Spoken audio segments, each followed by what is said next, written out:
Good afternoon. Welcome to Donington Park. This is it.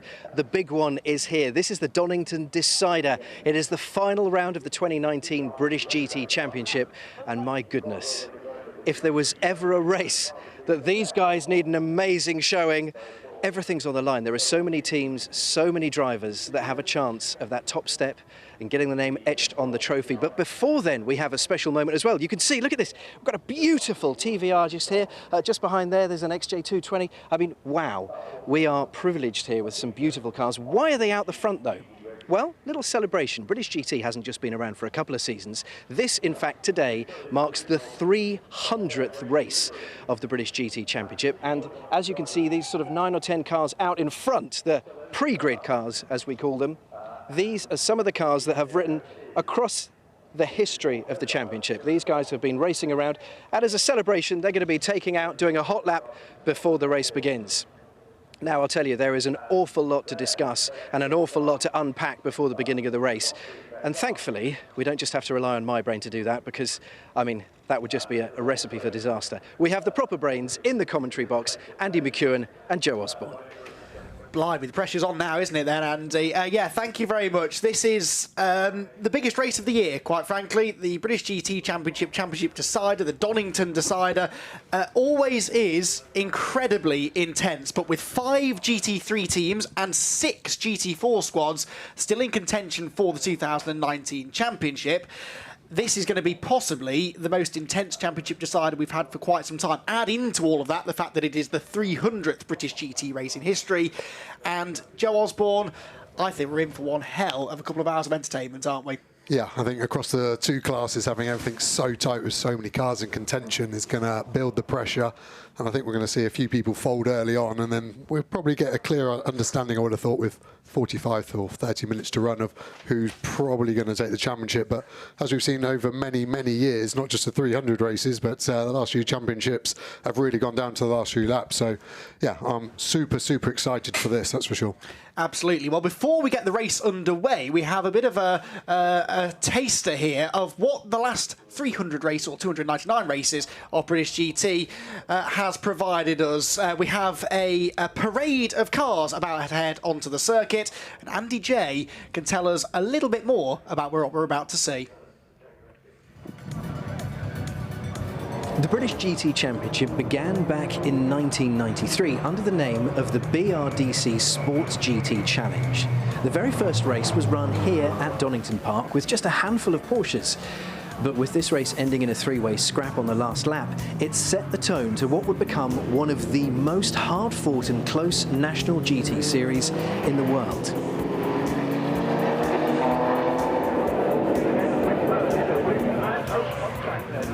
The championship grew stronger with more supercars competing, like this TWR Jaguar XJ220 in the hands of multiple British touring car champion Wyn Percy, who was testing the car for the 1993 Le Mans 24 Hours.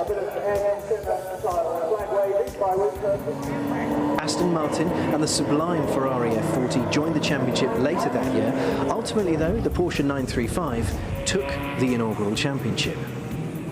In 1996, the championship welcomed the Gordon Murray-conceived centre-seated McLaren F1, which outpaced its competition from the get-go in the hands of Ian Flux. This beautiful car became a regular sight in the EMI-backed long-tail version, driven by Tim Sugden and Pink Floyd manager Steve O'Rourke. Just listen to that engine note.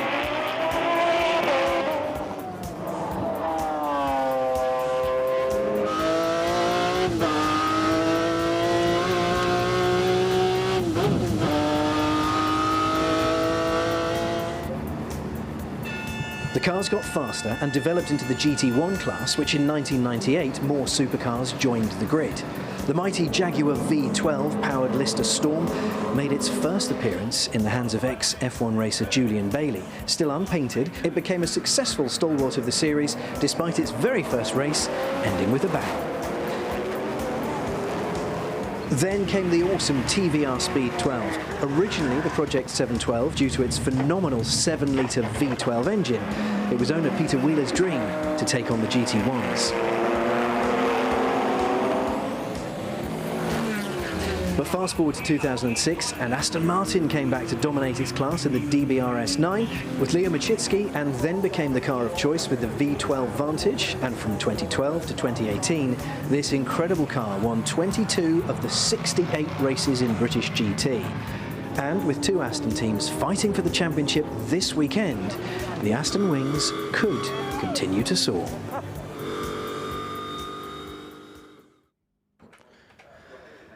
Well, that does make you feel rather nostalgic, doesn't it? And looking back at the history of the British GT Championship, a championship that's been around for actually a year longer than I've been on the planet, it is an astonishing championship, and astonishing the way in which that it's grown and grown. The crowd here this weekend is enormous. An awful lot of people here this weekend to enjoy the racing and to enjoy, Joe, the cars we're about to see in the parade. I mean, OK, so if you could leave the commentary box and go and pedal one of those things around Donington Park, which one are you stealing the keys for? It's a very, very good question. The one that's got the soft spot in my heart is the Ginetta G50, the first ever GT4 car.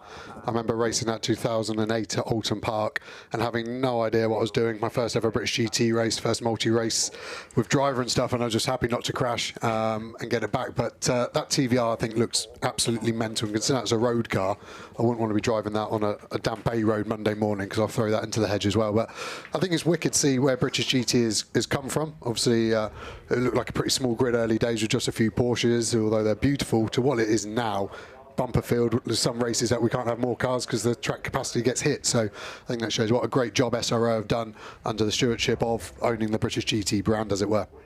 Yeah, absolutely. And the variety on the grid these days is just one of the ways in which this championship has grown and grown over the years. Well, it's one of those times, Andy Jaye, where I'm quite envious of you, really, because we're watching this happen from afar, but you're right down there in amongst it.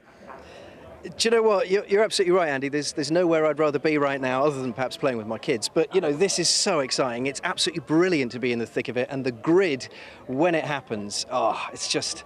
You feel the nerves, you feel the energy, you feel the excitement. It really is brilliant. I just want to pick up very quickly on Joe Osborne. The idea of him in a TVR throwing around a country road. I'd be terrified as a passenger, so I'm glad he'd be scared to drive it himself. Also nice to hear him pick a car that isn't a McLaren.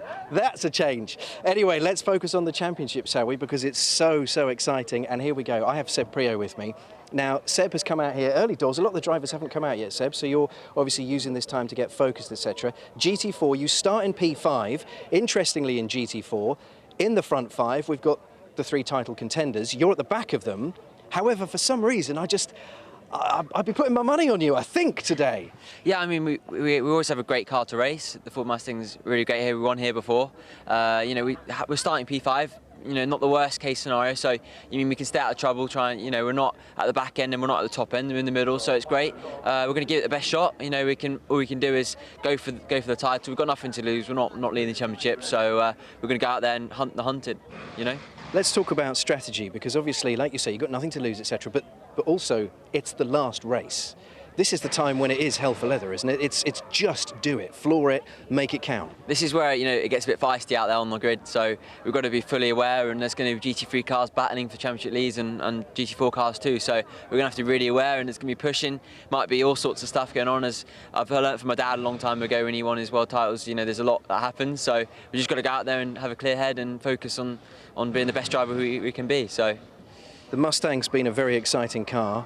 You'd love to finish off on the top, wouldn't you, with it? Definitely. It's great for the team. Multimatic and Ford have done a great job this year, and we've had a great year. So we'd like to end it on a high and give it our best shot going into the winter and have a nice winter. So it'd be good to end it on a high.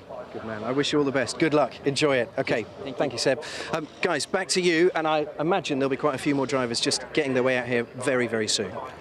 Well, I hope so, because they've got a show to put on for us this final round of what has been an astonishing season. I mean, that is the word, isn't it, really? We've had so many different winners, different cars on the podium, and even as recently as the previous round at Brands Hatch, some fascinating intra-team battling at Barwell, and, you know, we're at Donington Park now, the circuit at which year after year Barwell arrive as championship contenders, and then things, just for whatever reason, don't seem to quite come good for them.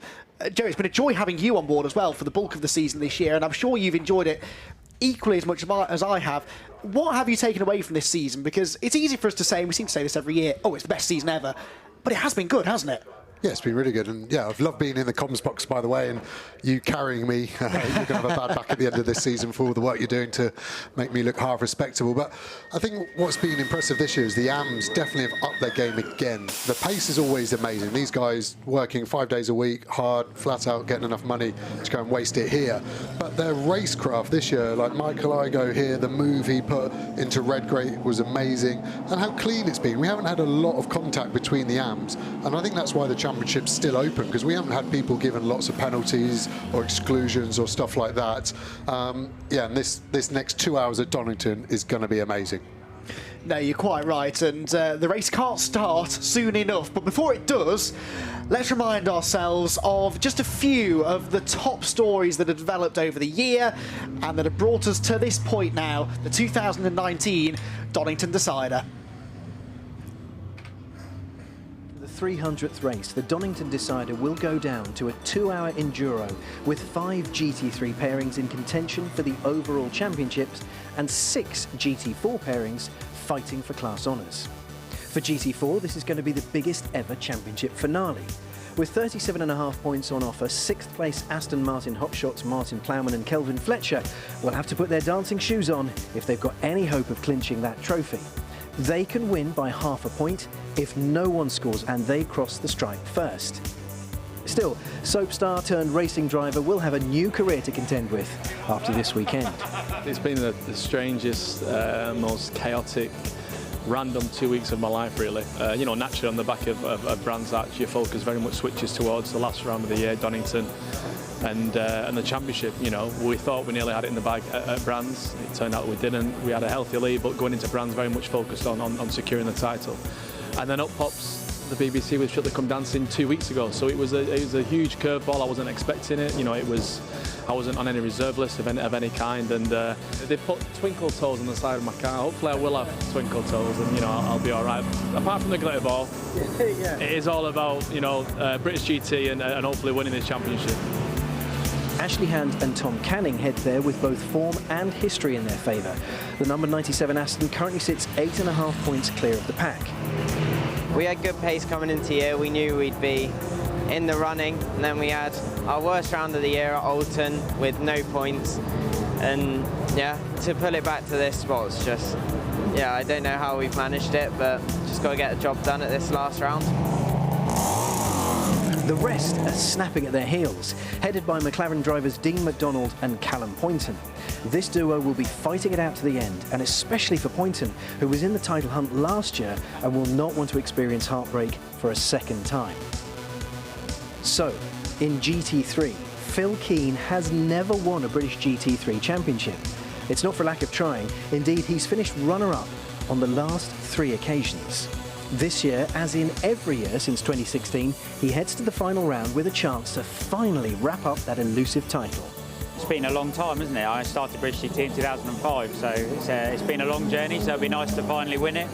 You know, and I really enjoy the challenge of working with that, you know, an AM driver or someone who doesn't have the experience, and building that relationship and teaching them as much as I can. And I actually really enjoy the British circuits. Barwell have done a great job, like they always do. The car's been good, so just fingers crossed, really, that we can finish the job. Teammates Sam Dehan and Johnny Cocker lie in 3rd and will need to win in order to stand a chance of clinching the title. But will team orders play into this weekend's showdown? There's been a light conversation had about that already, but you know, really until it's over, then it's not over, really. You know, I think that we can't be going into the race with that in the back of our head, how we might potentially help the sister car. You know, we're going into this race thinking how we're going to win it, and that's where my head's going to be at. Between the two teams lie our history maker going for a 4th title. Johnny Adam is feeling confident despite his 20-second success penalty from Brands Hatch. Obviously, Donington Decider has always swung on my side, my favour. But, you know, Phil's obviously had a bit of rotten luck over the last 3 attempts or 4 attempts at it. So we'll see. I mean, obviously, they're going in as championship leaders. We're going in with 20 seconds, line 2nd. I've been in this situation a few times, but luck's been on my side. So I think tomorrow it will boil down to a bit of pace, for sure. But more importantly, luck. The outsiders that are waiting to pick up any pieces are Ollie Wilkinson and Bradley Ellis in the Optimum Aston and Sean Balfe and Rob Bell in the Balfe McLaren. A massive 33.5 points adrift. It is clearly an uphill battle, but don't rule anyone out just yet. And here we go, I'm with a potential history maker. You've made history in this championship a few times now, Johnny. This would be title number 4 if, it's quite a big if, given the journey you'll have to go on in 120 minutes of racing, but how are you feeling? That didn't sound good, did it? No, yeah, a little bit. Yeah, we just have to see how it pans out pretty much. Qualified 4th, obviously today, obviously we have 20 seconds to try and make up. Anything can happen. I think we've played a good strategy for the race. You know, we've saved as many new sets of tyres as we can for both Graham and myself. We found a little problem last night with the car, which I think has maybe hindered us in qualifying, which is good. Changed the gearbox overnight, didn't you? Yeah, we changed. The guys at TF have done a really good job. They spotted a small, tiny issue that I think has resulted in maybe a little bit of loss in performance. So we changed overnight. Graham thought the car was really good in warm-up, so confidence is up now. So we'll see, just a nice clean start. Obviously, I think McLaren looks very strong this weekend. They've qualified pole. But there's a few obviously nervous other drivers around them. But we just have to try and not make mistakes, let it come to us, and just have fun. You know, I said this last year, you could predict loads of things in motorsport, but as a race, you can't. So we'll go out there, we'll give it our best shot. It's nice to be in this situation because the season's been so up and down. But it's nice to be in the fight, and if it swings our way, great. But it's been a good year, and I think Graham's driven so well this year. You said to me yesterday you thought that luck was going to play its part, as it always does in all racing, but what's your hunch? Are we going to see a last 20 minutes of you versus Phil Keane? Because it sort of feels like that's written in the stars in a way. Yeah, I mean, Donington Decider is never easy. I don't think it's ever not gone to the last sort of 20 minutes, half an hour of the race. So there'll be a lot that will swing for and against throughout the race. So I think as viewers, I think hopefully by the last 20 minutes it will unfold. But we're hungry for it. Yeah, we're going to go flat out and treat it as a normal race, but a race that we want to do well in. Okay, the championship hinges on it, but give it our best shot and yeah, see how the next 2 hours unfolds pretty much. I'm looking forward to watching it, Johnny. I'm used to seeing you calm, but you actually feel confident. Am I right? You're sensing it right now. Yeah, we've got a little bit of air of confidence, just purely off the back of the thing that we found last night. So you have to be confident. The competition here is thick and fast, so we have to be confident for what we could do, but it'll be good. Good luck, mate. Speak later on. Right, I'm going to find some more drivers for you, and I'm pleased to say they are starting to fill up. But let's grab Phil Keane first. He's just over here. He's got his back to us, but we'll disturb him anyway. Come with me, Phil. Phil, I need to borrow you. We're live at the moment. I hope that's all right. Yeah. I know you're a prolific swearer, so let's calm the words. Okay. How are you feeling? You are now ready for this. You've been here. I don't want to kind of keep saying this to you, but you've been so close for so many seasons. This is it now. This is your chance to really show us what you got, isn't it? Well, we thought that last year. Well, we did, and then some spanners hit the works. Yeah. But today, how are you feeling? No, we're feeling confident. I think the car feels good. Adam's in a good place, so we'll just do our best and see what happens. That's all you can do, isn't it? You're calm. Now, I've just spoken to Johnny. He's confident. How confident are you? Because I've never seen Johnny upbeat like that pre-race. Yeah. I'm used to seeing you kind of glasses half empty, and then you go and throw some amazing performances at us. So where's your head really at? Better be half empty then. No, I think we stand a good chance. I think we just have to see how the race pans out. But I think we've got everything underneath us we need to do the job. So we're confident. It just depends how it all plays out. How's the car feeling? Yeah, the car feels good. So it felt good in qualifying yesterday, and I think we have a good race car. So we're just gonna do the best we can. Adam starts at the start of the season. He said to me, "Oh, it's really quick." He's really got to grips with it, though, hasn't he? Yeah, you have to remember it's his first year, and I think he's driven really well, and he's learning a lot all the time. And hopefully today it'll be his best start yet. Okay, mate. Well, look, we wish you luck. I'm sure we'll be chatting during the race. Have a good one. You're going to enjoy it, at least. Always. Good man. Thanks, Phil. Cheers, thank you. I think it looks like those wonderful cars in front of us are about to take over. Andy and Joe, tell us all about them.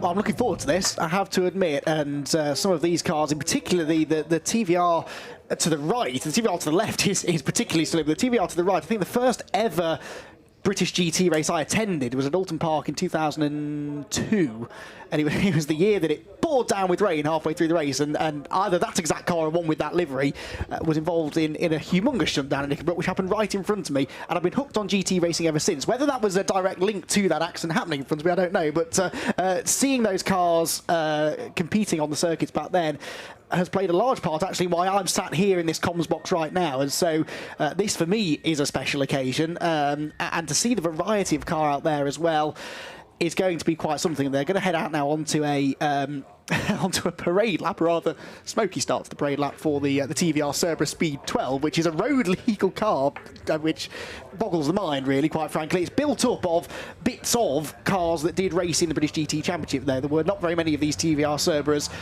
made, and so once they stopped racing, the bits of them sort of went elsewhere, and they amalgamated them all to create this road legal version of the racer, but the bits of it did race in the British GT Championship.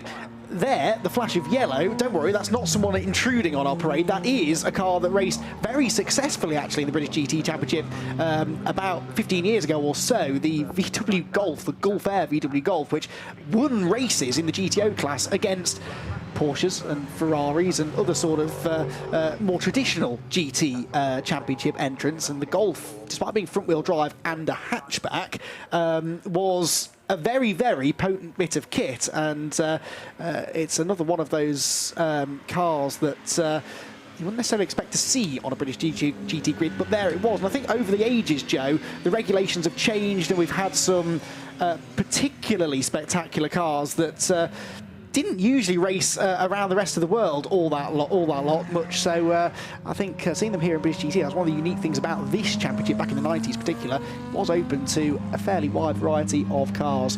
Well, as those cars head out around their parade lap, let's head back down to the grid, where the tension, Andy Jaye, I'm sure, is continuing to rise.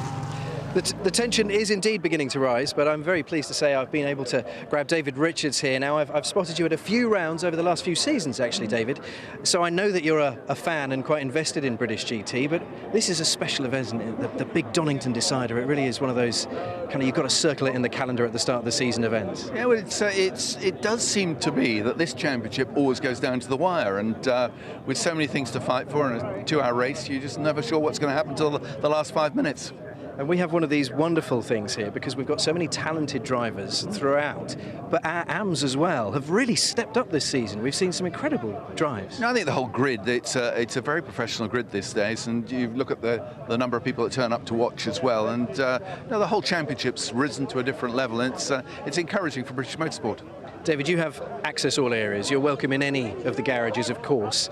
Who will you be watching with today? Well, I'm watching with my two sons. I'm here, somewhat neutral hat on, as chairman of the governing body in Motorsport UK. So we're going to have a quiet hamburger on our own and then go and find somewhere around the outside to go and watch.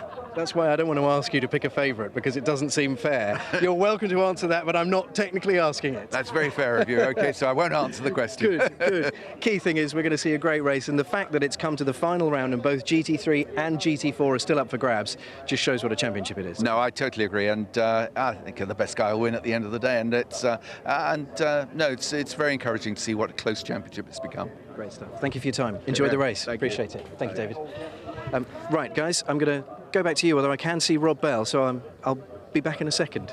Righto, well, you can probably see a lot of drivers because all of the cars are now on the grid ahead of this race. Welcome everybody, by the way, if you're just joining us. I hope there are plenty of you joining us. Certainly trackside, there are a lot of people here. A big crowd on hand at Donington Park this weekend to enjoy the Donington Decider. We've already had some thrilling support race action, and now the 2-hour championship decider for the British GT Championship. The crowd gets bigger and bigger every year at this meeting, I've noticed. In fact, at all of the meetings, I remember back at Alton Park at the start of the year, you could barely move for spectators wandering around the paddock, an accessible paddock as well, of course, which is one of the great things about this championship. And yes, this final round of the championship particularly strong and well supported. Good to see David Richards here as well, adding his input to this final round of the championship. There's the weather at the moment, low 20 degrees ambient temperature. It is very humid though, nearly 70% humidity.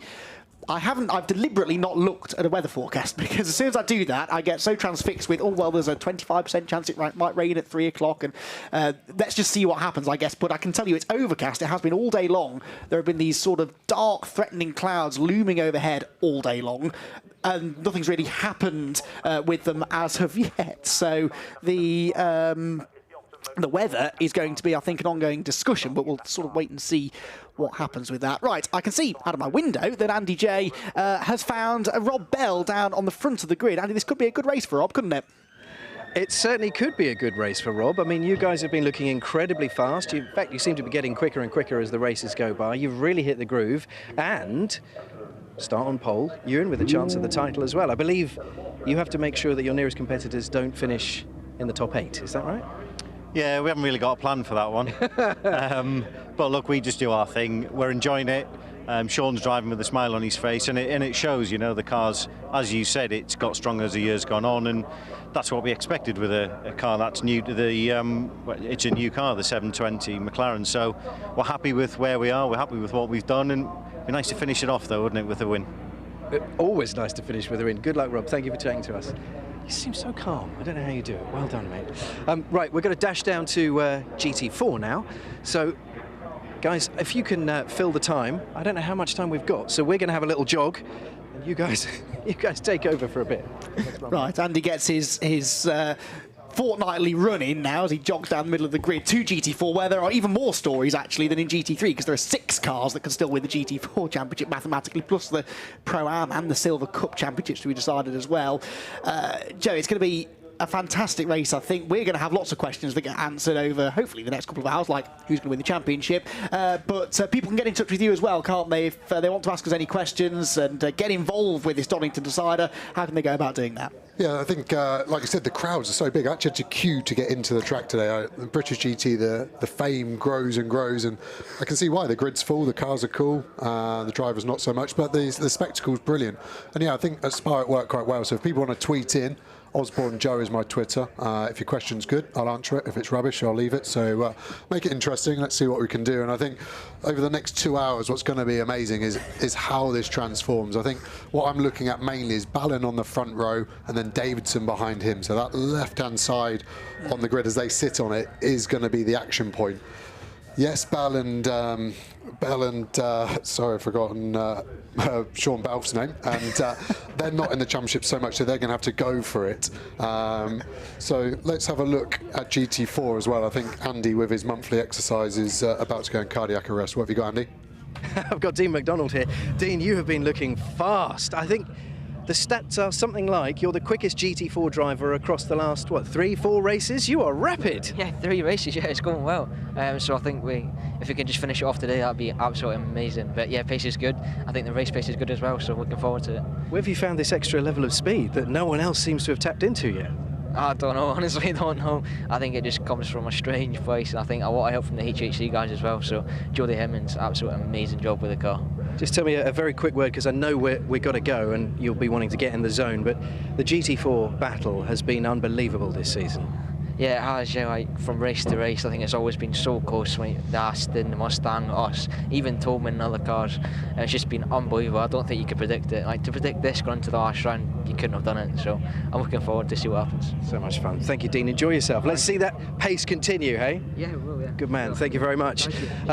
Guys, thanks, Dean. I'm sure you have gathered we do now need to leave, but wow, this is so beautifully set up, isn't it? So many drivers, so many teams ready to go for it. The Donington Decider is on, and you guys, well, good luck talking through it. Yeah, with respect, Andy, get off the grid because we want to go racing now. This is almost time to get going now. 2 hours of racing, championships on the line. And I've been looking forward to this one for quite a long time. To put it very simply, we'll get into the deeper elements of the points permutations later. In GT3, if the number 72 Lamborghini or the 47 TF Sport Aston Martin that start 2nd and 4th respectively, the 2 cars on the right-hand side of your screen, if either of those 2 win the race, they are champions, regardless of where anyone else finishes. So from our point of view, that would be quite nice, because then we don't have to start adding things up. But I'm pretty sure it won't be that straightforward. That's their target, though. For the 69 Lamborghini, if they win, and the 72 and 47 are not in the top 2, so if there's at least 1 car between them, then 69 are the champions. So it is almost winner takes all between those 3, with 1 or 2 variations. Beyond that, though, it gets a bit more complicated, and there's a very good chance that one of those cars may not win the race, because there are other cars at the front of the grid, and the Balfe Motorsport McLaren is one of them, definitely, that are going to be contenders for race victories. That car finished second at Brands Hatch last time out, though, so it does have a 15-second penalty. On the subject of pit penalties, of those three that I just mentioned, the two Barwell Lamborghinis and the 47 Aston Martin, only the Aston Martin has a success penalty to serve, and it's a big one. 20 extra seconds must be spent in the pit lane because they won at Brands Hatch last time out. So they won and brought themselves into championship contention, but the flip side of that is that they have this pit stop penalty to serve. GT4, similarly, pit stop penalties will affect some of our championship contenders, but that championship being led by the 97 Aston Martin by just 8.5 points coming into the final race. Here we go then, we've got cars moving on the track. The green flag lap is underway, and in a moment or two we should be able to run you through the mammoth entry, the grid for this final round of the championship, and one last chance as well to savour the sight and sound of these cars at reasonably low speed before we get up to full racing speed around the Donington Park Grand Prix circuit. Here's the grid then. Sean Balfe will start the Balfe Motorsport McLaren from pole position, still yet to get a win this year, remember, with Adam Ballon, the championship leader, alongside. Ian Loggy likewise looking for his first victory for Ram Racing, is third, with Graham Davidson second in the championship, fourth on the grid. Angus Fender is the highest placed Silver Cup car, with his teammate Dominic Paul, the 2 Century Motorsport BMWs, locking out the third row. Then Sam DeHaan, third in the championship, looking for a win if he can to try and take the title. He's got Richard Neary's team ABBA Racing Mercedes alongside on row 4, with Mark Farmer in the second TF Sport Aston Martin, 9th on the grid. Michael Igoe for WPI Motorsport should move forward from there, I think. He lines up 10th. The Bentleys have struggled this weekend. Rick Parfitt, the best placed on the grid. He's 11th, with Ollie Wilkinson, Spa winner, 12th, mathematically still in the hunt if they win the race, with Andrew Howard 13th, and Ryan Ratcliffe, the last of the Silver Cup entrants, 14th place on the grid. Seamus Jennings is back in the all-AM driven Porsche ahead of Richard Williams in the stellar performance Audi. Not championship contenders, but looking for a second win of the year perhaps here in the Audi that's on pole position. Tom Canning, though, is the championship leader in GT4 with his teammate Ash Hand. They're 17th, second in GT4, with Callum Poynton, their nearest rivals, right alongside. Patrick Kibble for TF Sport and Scott Maxwell are on row number 10, and then the rest of the GT4s filing through. Patrick Matthias and Mark Murfitt share the next row of the grid, followed by Andrew Gordon-Colebrook and Niall Murray making his debut, the reigning Formula Ford champion Niall Murray, the 2 Century BMWs. Then Jordan Collard and Kelvin Fletcher, mathematically still in contention, both of them for the GT4 title. Then Graham Johnson and Jack Butel for Optimum Motorsport. Ben Hurst and James Dorlin. James Dorlin one to watch for, I think, possibly in the number 4 car from a lot further down the grid than he should be, ahead of Ruben Del Sart for HHC, Ashley Davis for Multimatic, Nick Jones for Team Parker, and Sam Smelt for Race Performance. Then Mike McCollum, Chris Carr and Alex Toth-Jones at the back of the grid. Right then, this is it. Deep breath, everybody. Strap yourselves in. Stand well back. 2 hours of racing. Championships to be decided. McLaren, Lamborghini, Mercedes, Aston Martin and BMW filling out the top 5 rows of the grid in GT4. And it is the Sean Balfe-driven McLaren that will line up on pole position with the championship-leading Lamborghini of Adam Ballon alongside, who will be gunning for the race victory for certain. Extra formation lap, I see. We're getting an extra lap. Didn't see anything wrong with the grid lining up. The only thing I would say is we're a bit early on time. So the race is meant to be quarter past. I don't know if we're just having to add another lap in here. Can't see anything wrong. Maybe apart from those 2 cars that have probably hit each other at the Melbourne hairpin, which we missed live. So Nick Jones in that Mercedes, and then the Multimatic Ford that isn't in the championship hunt. Looks like it's got a front left puncture, the Mustang. So my guess is going to be that he's gone into the side of Nick Jones. From a long way back. Oh my God. Oh, and Nick just didn't expect him to be there, but why would he, I suppose? That's... Looks like the sill off the Mustang. Oh, and more contact there for the Race Performance Mustang, and the KTM of Mike McCollum, so... I can see why there's an extra formation lap then. Yes. Well, that's pretty special. Not seen that before. Don't even know you can give a penalty to people if the race hasn't started.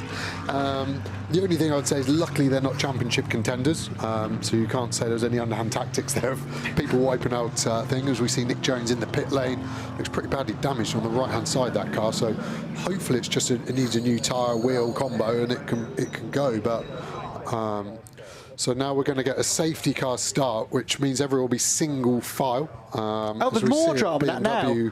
Pulling over. Which number is that? That like he's trying is to get 43 then, the car that was due to start from 8th on the grid, Andrew Gordon-Colebrook. Now, I don't think that was involved in any of that contact, was it? So this is, well, the 300th race getting off to a bizarre start here. The time, you'll notice, has started to tick down. So the race has started. It will start behind the safety car now, unfortunately.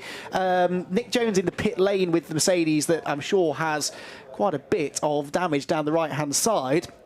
Getting the dolly wheels of death in as well, that always means it's going into the garage, so that's not a quick, easy fix. That looks like it's fixed itself, but is the radiator full of grass now? So those radiators obviously cooling the engine and the brakes, but if they're full of grass, they won't work, so that will overheat as well. I don't know if the safety car will even be able to come in this lap with the detritus and the cars that are dotted everywhere. So yeah, it's going to be a single file start now, so slightly less spectacle, but probably will bring the heart rate down of the championship contenders. It's a safer way to start because you are single file. So I'd say this probably benefits Ballon the most out of anyone in terms of it just gets them away from Davidson a little bit, and it gives Balfe the easiest job now to get going. He cannot get jumped before the line, so no car can be in front of the car. It's behind before the start-finish line, basically, so we won't see any overtaking until the braking zone into turn number 1. Yes, and the risk for Ballon was that he was on the outside of row 1, so always that's not really the place you want to be, on the outside at Redgate, so he could have potentially lost a few positions. That may still happen, of course, because once they do cross that line, overtaking is very much permitted and indeed encouraged, and so it's not to say that they're going to stay in these positions until the pit stops, but certainly takes a bit of the pressure away. So a slightly bizarre start to the race. We've lost, unfortunately, 3 of our GT4 contenders, but as Joe made the point, none of them were championship contending cars, although my heart did skip a beat for a moment when I saw a Multimatic Mustang parked at the side of the road, because you, Joe, confidently predicted that you feel that the number 15 car is arguably the favourite to claim the title in GT4. Can you even make any attempt at predicting a GT3 champion today? It's difficult. I think it will stay between the Lambo and the Aston Martin. So it's either going to be Ballon Keane or Davidson Adam. I just think the others need too much and it's out of their hands. The thing that goes massively against the Aston Martin of Davidson Adam is the 20-second success penalty from the last race. So I think they need a safety car at some point, those guys. If there's not a safety car, I think this is Ballon and Keane's to lose.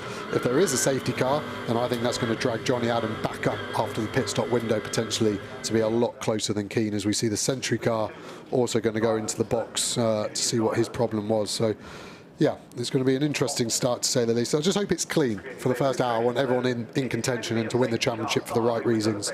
Interestingly, both cars have obviously teammates in that could potentially help. I think we saw at Brands Hatch at the Barwell teammates are probably less likely to help each other than the TF Sport car. A bit of politics there. Phil Keane's move on Johnny Cocker wasn't so well received by the latter party in that one. So yeah, we have some inter-team rivalry. It's not Formula One here. There isn't really team orders. Everyone's paying their money to be here, so there's no priority across the team. So be interested to see how it pans out with that dynamic too.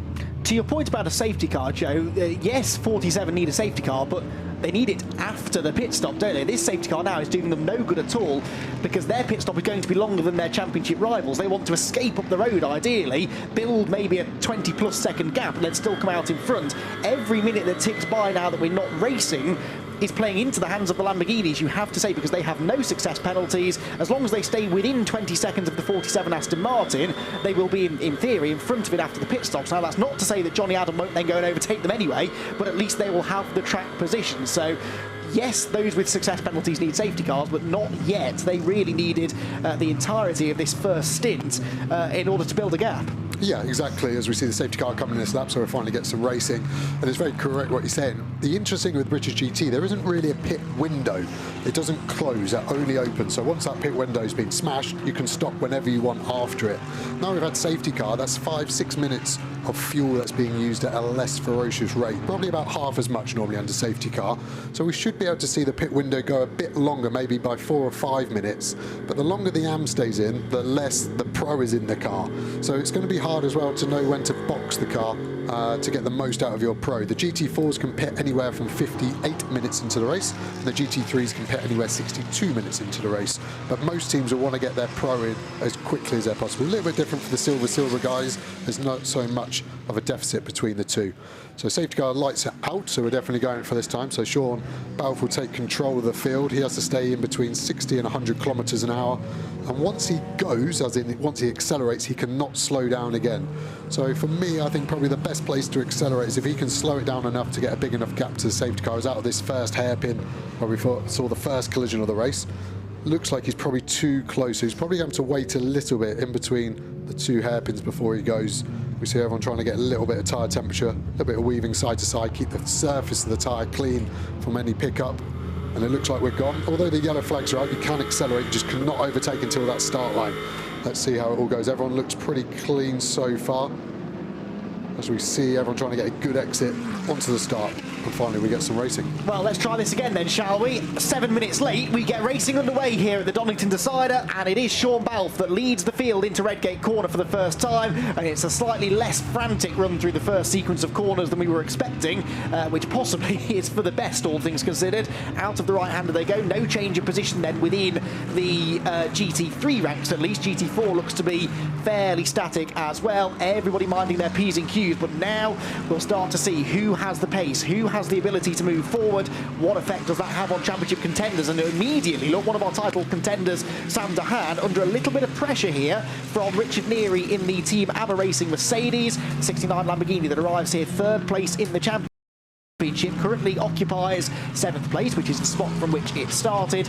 Mercedes all over him, then Mark Farmer and Michael Igoe, and there, one of the drivers we did expect to make progress, Ryan Ratcliffe, slips up the inside of Andrew Howard. That's a Silver Cup Bentley going past a Pro-Am, with the Am driver in at the moment, Aston Martin, so we expect the Silver Cup cars to have the edge in a way in this first part of the race. So clean start, Joe, thankfully, eventually. They're heading down to the loop now, and already, Balfe getting away. Yeah, I think Balfe's probably one of the biggest movers, but also this BMW number 9, Fender, looks pretty happy here. He looks like one he could maybe move forward from that position. It looks like the race is going to be dictated by Ballon's pace now in 2nd place. That's the bunching up that's already happening. Loggy behind, we know, is quick, maybe a little bit aggressive sometimes, so Ballon's going to have to sort of weigh that up. Does he try and defend from Loggy in that silver Ram Mercedes, or does he let him go? But then Davidson's the next car behind him. There's so much stress on a driver right now. I can only try to explain how many scenarios you're going through your head, and then you add in, you've got the pit car radio, so the engineer will pipe up with some normally useless information just to put you off your stride as well. And we see F1 drivers shouting at their engineers saying, don't talk to me. So you can imagine as an amateur when someone's talking to you on the radio, what a distraction it can be. As we see Loggy run wide, that would be an illegal track limit, so it'll be interesting to see how race control police this early on with the warnings given. Not one wheel / tyre can go over a white line or a red and white curb for guys watching. So if it's green, you're not allowed on it, grass or concrete. Well, Ian Loggy takes to the curb at Coppers as he tries to get up the inside of Adam Ballon, who does seem to be rather on the back foot here. He doesn't appear to have the pace of Loggy, or for that matter, Davidson and Angus Fender behind. Dominic Paul dropping back slightly now in the 2nd Century Motorsport BMW. Onto the brakes through the chicane, avoid the wreck to cell barrier on the inside line. We're on board now with the car that's 2nd place in the points, Graham Davidson. He's got a grandstand view and he's egging on Ian Loggy. Go on, have a go for it. And he's looking up the inside line. And Adam Ballon didn't dare shut the door, but now through comes Davidson as well. And immediately the championship starts to twist and turn. Ballon fights back. There's almost contact, and the Lamborghini just about manages to fend off the Aston Martin. That was significant. He could afford to lose 1 place, but he didn't really want to let that 47 car get through to the point we were making. He can't let that car get away, can he? No, and everyone did everything perfectly there. Great move by Loggy, good awareness from Ballon, and good opportunistic positioning of his car by Davidson. But Ballon did everything right there. So again, that's something that he'll be able to just breathe and relax knowing that he's okay. He's got to follow Loggy now. He's got to go, if that car in front can do that, I can do that. Because where's Balfe? He's gone. He's out of the old hairpin already. What's that, a 4-second lead within 2 laps?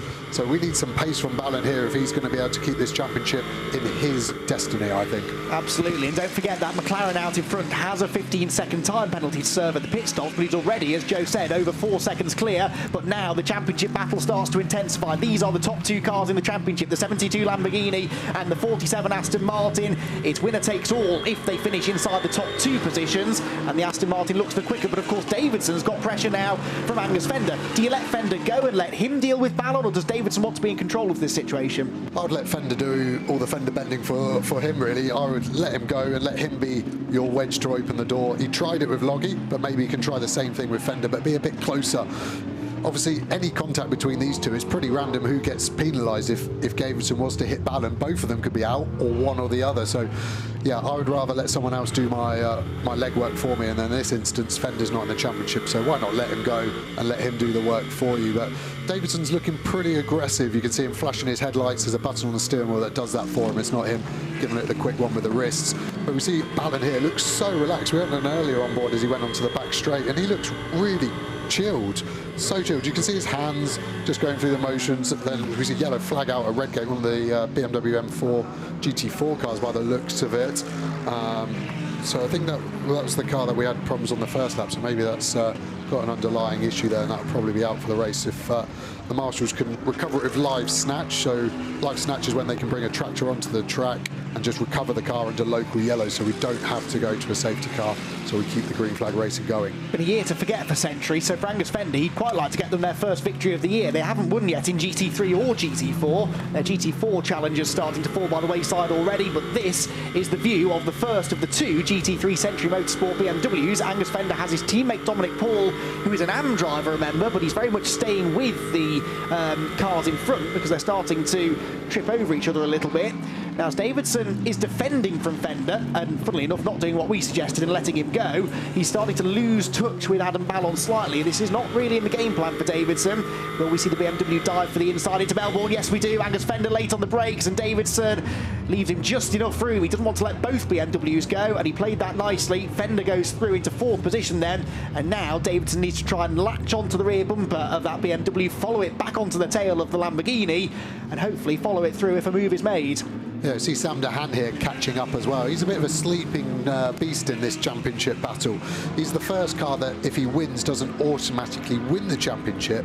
If they were to win today, it's only Ballon and Keane that can stop them by finishing second. So these guys, we've seen serious pace from DeHaan this year. He's been really impressive, super fast. So he can afford to sit here for a little while, but he needs to get on the front foot and start to clear some of these guys if they're going to look for a championship, in my opinion. Yeah, because don't forget, the two Lamborghinis are on the same strategy, if you like. Neither of them have a pit stop penalty, so that's a straight race, and there is quite a bit of real estate between the two of them, and several cars separating them at the moment, so it would play into DeHaan's hands if the 72 car were to start losing places, which may start to happen soon, because Angus Fender is reeling him in as we speak. On this lap alone, in the first sector, he was a 10th quicker, but in the second sector, I'd say that BMW is going even faster.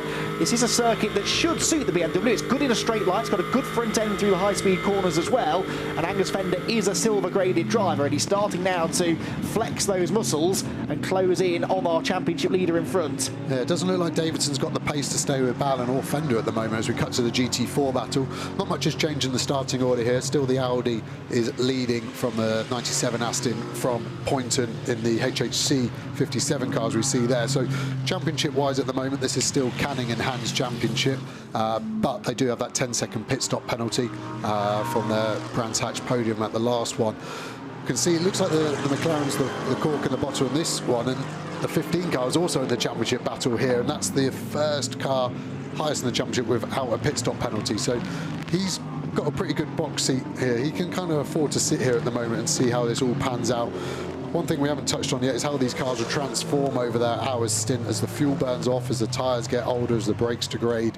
Which one of them actually gets faster relatively, as we see Mark Farmer doing, unfortunately, what we've seen a lot of him this year in that new Aston Martin. Him and that car have not gelled at all, and that has pretty much gone back to its natural habitat of the grass at the moment. We saw the Donington round here, similar problems. I'd imagine he's gotten the throttle a little bit too early out of the last corner, and it's just looped around on him. Traction control's not saved him. Very slow pulling away. Hopefully it's just slightly over-fueled and it's just clearing itself out now. But he has had a torrid time, as we see Rick Parfitt very slow in the background as well, in the middle of the GT4s in his GT3 Bentley. I know he's been bemoaning the balance of performance this weekend, but I'd hope it's quicker than a GT4 car. Yes, so one suspects he's had a moment somewhere as well. So Mark Farmer actually crashed that car in testing a week or two ago at that corner as well, so he's not had a good time with the final turn at Donington Park. There then is Scott Maxwell, the car that he shares with Seb Prio. Number 15 car third in the championship, but as Joe was saying, doesn't have a pit stop penalty. As long as he stays within 10 seconds of the 97 car, the second at the moment, then they should come out, in theory, ahead of their big rivals after the pit stops. But that's still about 44 minutes away, and right now he's looking at gaining some ground right away, because the 57 HHC Motorsport McLaren is rather struggling. There's Rick Parfitt after his mystery issue that he's had in the early stages of the race, as Maxwell pulls up alongside the 95 car now. This is Patrick Kibble he's trying to overtake. Patrick is not in the championship hunt, but his teammate is, so there is some extra impetus here to keep the Mustang behind, which he does for now. McLaren versus Aston Martin versus Ford Mustang, and now the Bentley of Rick Parfitt flashing his lights, looking to try and come through. Does this maybe open up an opportunity for Maxwell to take advantage? Well, not immediately, because the Bentley passes him and splits the GT4 competitors for the time being, but at the next corner he presumably will go to the inside of Patrick Kibble. Oh no, he backs out of it actually, so I don't think Rick's particularly happy with the way that car's handling at the moment. Actually slower through the final corner than the GT4 cars around him, so unfortunately, despite the fact that the season started so well for JRM, they won that first race of the season at Alton Park, they haven't really had the pace, particularly in the second half of the season, to repeat that sort of result. Yeah, the one thing that we're not catching on the video, because there's no need to, is Sean Balfe's pace. Every lap I've seen, he's been a second faster than the second place Loggy car. And yeah, he's done 9 laps, he's 9 seconds ahead. So that pace is really, really what they need to try and overturn that 15-second penalty. And at the moment, he's well on course to give Rob Bell the car in the lead, even after that 15-second stop. So that McLaren is absolutely flying, and they need to just capitalise on that and keep going. I was speaking with Rob Bell before the race, and he has a set of new tyres as well. So not everyone will benefit from that. So a set of new tyres will probably give him about 5 seconds of a pump on those first few laps, I would say. Yes, and don't forget, if they win the race, mathematically they could win the title, but it all depends what happens to the other championship contenders, and here is one of them then. Adam Ballon still defending this third position. They're already starting to catch the back of the GT4 train though, and that is the Porsche Cayman, not exactly leaping out of Adam Ballon's way. That means he's slow out of the old hairpin, and Angus Fender has his best opportunity for quite a while to try and attack. Ballon sees it coming, goes to the inside of McLean, so Fender says, right, I'll go to the outside instead, but there's no way through. That's the dirty side of the road. Fender is quicker, but this is now bringing Graham Davidson into play. For a couple of laps there, Ballon was able to take a bit of a breath and take stock of the situation, but now the pressure has ramped back up again. Yeah, just one GT4 car, not doing anything particularly wrong, but just lost momentum for Ballon, and that is what we're going to see a lot of now. So the first 15 minutes uninterrupted of any GT4s, but now they're just going to catch 2 or 3 every single lap for the next 1 hour, 41 minutes. We see Fender get down the inside. Ballon just needs to let him go, concentrate on a good exit, not let Davidson get a run on him, and then carry back on. So that's really through that chicane. It's a quick left, quick right, and it's the confidence to carry that speed that the silver-rated driver there, Fender, has over the bronze driver who's just got past in Ballon. So the BMW moves into third position. We'll watch his pace with interest now to see if he can go after Ian Loggy. That's if he fends off Adam Ballon, who's actually having a go at getting back past him now. Yeah, good stuff this from Ballon. He's not giving up. Yeah, he needs to tuck in, though, because he's leaving himself very open to Davidson, getting his nose down the inside into Redgate there. There is the danger, though, isn't there? The Ballon could get too tentative here, and if you start not trying at all, then sometimes that's when mistakes can happen. You've got the KTM to put a lap on now down at the old hairpin. This could get interesting. Yeah, Ballon's going to catch him at a really awkward point, probably just into Swanch curve. He's either got to go left of him or around the outside, which is a big decision, as we see. He's going for the outside. Hopefully the KTM gives him room. Oh, it didn't. Graham Davidson goes through into, and through also comes Dominic Paul. There's contact for the championship leader, and I think it might have damaged the car, has it? Ballon is sideways going into McLean's corner. Hopefully there's no damage done to that car, but that was a very, very scary moment for the car that leads the championship, and it's let through one of its nearest rivals. Its other big rival is the 69 car right behind. Now there's a score to be settled here, isn't there, between 69 and 72 after the battle between their pro drivers last time out at Brands Hatch, and Adam Ballon is under all sorts of pressure here. Sanderhan looking to the inside. The Jaguar needs to get out of the way. Jaguar's done a good job there getting out of the way. That was a desperate lunge from Ballon on that Jag. That Jag had every right to turn in on him there. He just needs to regroup and take it there. This commentator's cursing's weird. I predicted that and I saw it coming, and he did everything right, I think, but the KTM just didn't see him at all. He couldn't go left because the KTM was at the apex, there was no space, he didn't want to lift. It was just wrong place, wrong time, wrong track for Barwell. I don't know what Mark Lemmer's done to Barwell to get this curse at Donington, but I've never seen a stronger curse to anyone.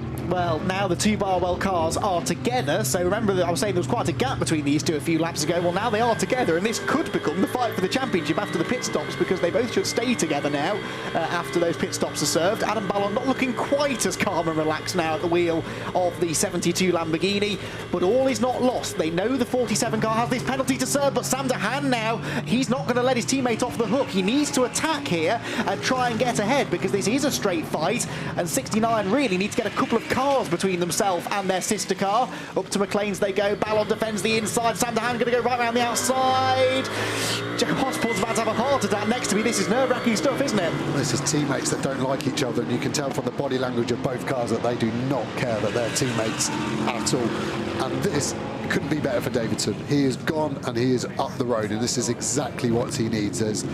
He's got the safeguarding of his teammate helping him, and these two teammates, in my opinion, are not looking to help each other at all, because they don't need to. I think this will be the run that we see de Haan get past Ballon. How hard is Ballon going to squeeze him? Ballon's only chance here is to probably break a little bit earlier and look to get a cut back down the inside, which would be the outside though for the next corner. And Neary's on the back of him as well, so Ballon, mate, you just need to chill. You need to just follow de Haan now. The championship is still possible, but you cannot afford to lose a place like that. And through comes Richard Neary, and not far behind is Ryan Ratcliffe, a silver-graded driver. It's all starting to go wrong for the number 72 car, because not only are they losing ground to 47, but also their teammate car, which looks as though it's got decent pace at this stage of the race. They're in amongst the GT4 traffic once again. And well, I said this was going to be a tense 2 hours of racing. We're not even 25 minutes in yet, and the intensity is ratcheting up and up and up. So there is your 4th place Aston Martin and the 5th place BMW. That's Graham Davidson ahead of Dominic Paul. Dominic Paul on the previous lap was only a 10th quicker, so Davidson's reasonably secure in 4th place. Critically though, the critical gap here is Davidson to Ballon, or Davidson to de Haan, I guess now, and that gap is up near 6 seconds already. The Aston Martin's pit stop will be 20 seconds longer than the Lamborghini. That's the goal, isn't it? He's got 37 minutes to make that 7-second gap a 21 or 22 second gap and give Johnny Adam the track position when he jumps in the car later on. Yeah, exactly that. As we see, Davidson seems to have been pretty lucky with every GT4 car traffic-wise, catching them on the straights, a free overtake, there's no time loss. There's also a lot of GT4 Aston Martin, so although they're not the same team, they're the same brand, and Aston Martin do a really good job. They're junior drivers, there's a lot of them on the grid, and if they look to be helping their GT3 potential championship winner, then that obviously scored some kudos points within the brand. So potentially maybe being in the Aston helps rather than the Lambo, which has got no GT4 equivalent. I mean, look how much time Ballon's lost. He's lost another place now, hasn't he, to Michael Igoe in another Lamborghini as well, which is interesting. He looks lost out there. I don't know if he's got damage from that contact with the KTM, but we're looking at lap times from him now that are 3 to 4 seconds slower than his best, and that's just hemorrhaging time. He's lost 25 seconds, so we need to try and work out if Ballon's got any damage. I don't know if Barwell can give us any information on that, but this is unravelling quicker than he would have liked. He's already nearly 10 seconds behind Graham Davidson, who is in 4th position, and with that latest loss of place to Michael Igoe, Adam Ballon is now down into 10th. If he drops any lower than 10th, he won't score any points. Only the top 10 finishers will score points at the end of the race. A word to Michael Igoe, though. We saw him put in a really good performance here a few months ago at the first Donington round of the season, and he's looking quick again now, and he's catching this little gaggle of cars. Now, this is the next swing of momentum, isn't it? Because the 69 car was looking strong a lap or two ago. Now, all of a sudden, Richard Neary and Ryan Ratcliffe have arrived on Sam de Haan's tail, and the fight for 6th position is now very much a three-way affair. They've got a McLaren GT4 in front, which is going to delay Sam de Haan, so Neary might get a bit of a run here on the run into the Melbourne hairpin, but Ratcliffe is quicker than the pair of them and doesn't really want to hang around here because that Bentley has not been all that strong this weekend. He wants to make hay whilst he has got the pace to move up the order. Yeah, exactly. That silver penalty, the extra weight, trying to even them out. But yeah, he's got to try and get that car higher up if they're going to want a podium overall. It looks like the silver penalty here is probably a bit too strong. We saw the silver optimum Aston Martin win at Spa, but I think with the big braking zones in Sector 3 here for the hairpins, the extra weight that they carry is too much for them to be real contenders. As we see, Neary's pace looks strong, and that's a good move. If he can get it stopped, he's a bit wide, so Dehaene will probably get him back on exit. But he's lined up a move there, so maybe he can refine that over the next few laps to make that one stick. But I was about to say, Neary's pace is looking really, really good. He's come on leaps and bounds this year. Really, really nice guy out of the car, and pretty fierce in it at the moment. He's been racing that car with his son as well in other championships in the UK this year, so we may see 2 Nearys on the grid in the relatively near future. Number 4, McLaren, just about sees the Mercedes coming, and then from the other side, the Bentley appears of Ryan Ratcliffe, a sideways BMW in front of Sam Dehaene, and Ryan Ratcliffe right back on their tail again. Imagine being a GT4 driver in this situation, though, because you're minding your own business. Oh, and a sideways moment for Richard Neary. Almost collects the GT4 BMW and the Ryan Ratcliffe Bentley. Ratcliffe, in the end, is the big beneficiary there. He moves up into 7th position now, and that, in a way, wasn't really good news for Sam Dehaene, because now the next car behind him is the Silver Cup Bentley of Ryan Ratcliffe. But yeah, this is all getting very, very tense indeed. Ratcliffe flashing the lights at him. Neary being caught by Mike Ligo as well. Bentley locking up under braking again. I've seen that a few times this year with Parfit as well, and Morris. All these cars have ABS, so that should be physically impossible to lock up. So when you hit the brake too hard for the adhesion the tyre and the brake system can do, the system should kick in to keep that wheel in momentum. A bit like if you're driving on the road, not paying attention. God, it's all kicking off. It should stop you from locking up, which allows you to turn and brake at the same time. But we saw a fair amount of tyre smoke from that Bentley, so potentially they've got a problem with that ABS system. Speaking of the silver-graded Aston Martin that won at Spa of Ollie Wilkinson and Bradley Ellis, they are the latest car to have got ahead of Adam Ballan, so he's out of the points now into 11th position. So obviously there's a long way to go yet. He could yet get back into the points, but right now he's in 11th position. Michael Ligo getting poxed out there by McLaren. Richard Neary's all over the curves. You can tell it's the last day of school, can't you? Because these drivers that aren't in the championship fight just want to win, or a podium, or just something positive to end their season on. They don't really care about what's going on around them. Richard Neary not particularly taking much notice of his braking points either there. He's outbraked himself again into McLaren's, but they've got nothing to lose in a way. They don't want to crash, but they can be more aggressive with these championship contenders, knowing that they have to finish the race. They may be a bit more lenient. Yeah, and I think we're seeing that, a bit of a devil-may-care sort of attitude to it. But also the GT4 traffic, they're getting really, really bullied here at the moment. The GT4s have to do a lot of work to not crash into the GT3s, who are putting some pretty audacious moves on them. And you said, can you imagine being in a GT4 car? I can't, but I've done it for so many years in a GT4 that I should be able to, but it looks so frantic out there today. As we see the gap in the GT3 battle, that is obviously the leaders of GT4, but we can't even see the Balf car has gone as Loggy gets past Williams. That battle looks like it's sort of starting to organically grow quite well between Williams and Canning. Canning in that Aston Martin championship leading car, catching Williams, not really that bothered about winning the race. As long as it's in that position, it will win the championship. As we also see our first track limit warnings starting to come up. Car number 77, which is relatively far down the order, so it shouldn't affect it too much. But yeah, it's definitely going to be interesting. My prediction at the moment is there's going to be contact between GT3 and a GT4 car, and it's going to be the GT3 car asking too much of the 4 car. The GT4s are doing a lot of work at the moment to stay clean and make this race stay green at the moment, in my opinion. Many of whom, of course, are in their own championship battles as well, such as the 15 Mustang that just went a lap down there. Had a bit of a look there at the various gaps through the order. This is a gap that's come down very rapidly. Ryan Ratcliffe to Sam Dehaene. Ratcliffe looking to try and take 6th position away here down the exhibition straight. They've got the number 95 car in front, which is the 3rd place GT4 car of Patrick Kibble.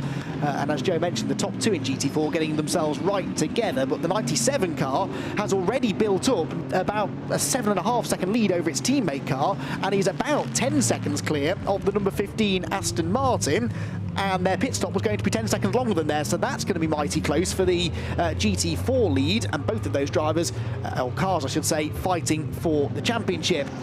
Into Goddard's then. GT3 cars starting to get themselves back together because Richard Neary has now regrouped a little bit.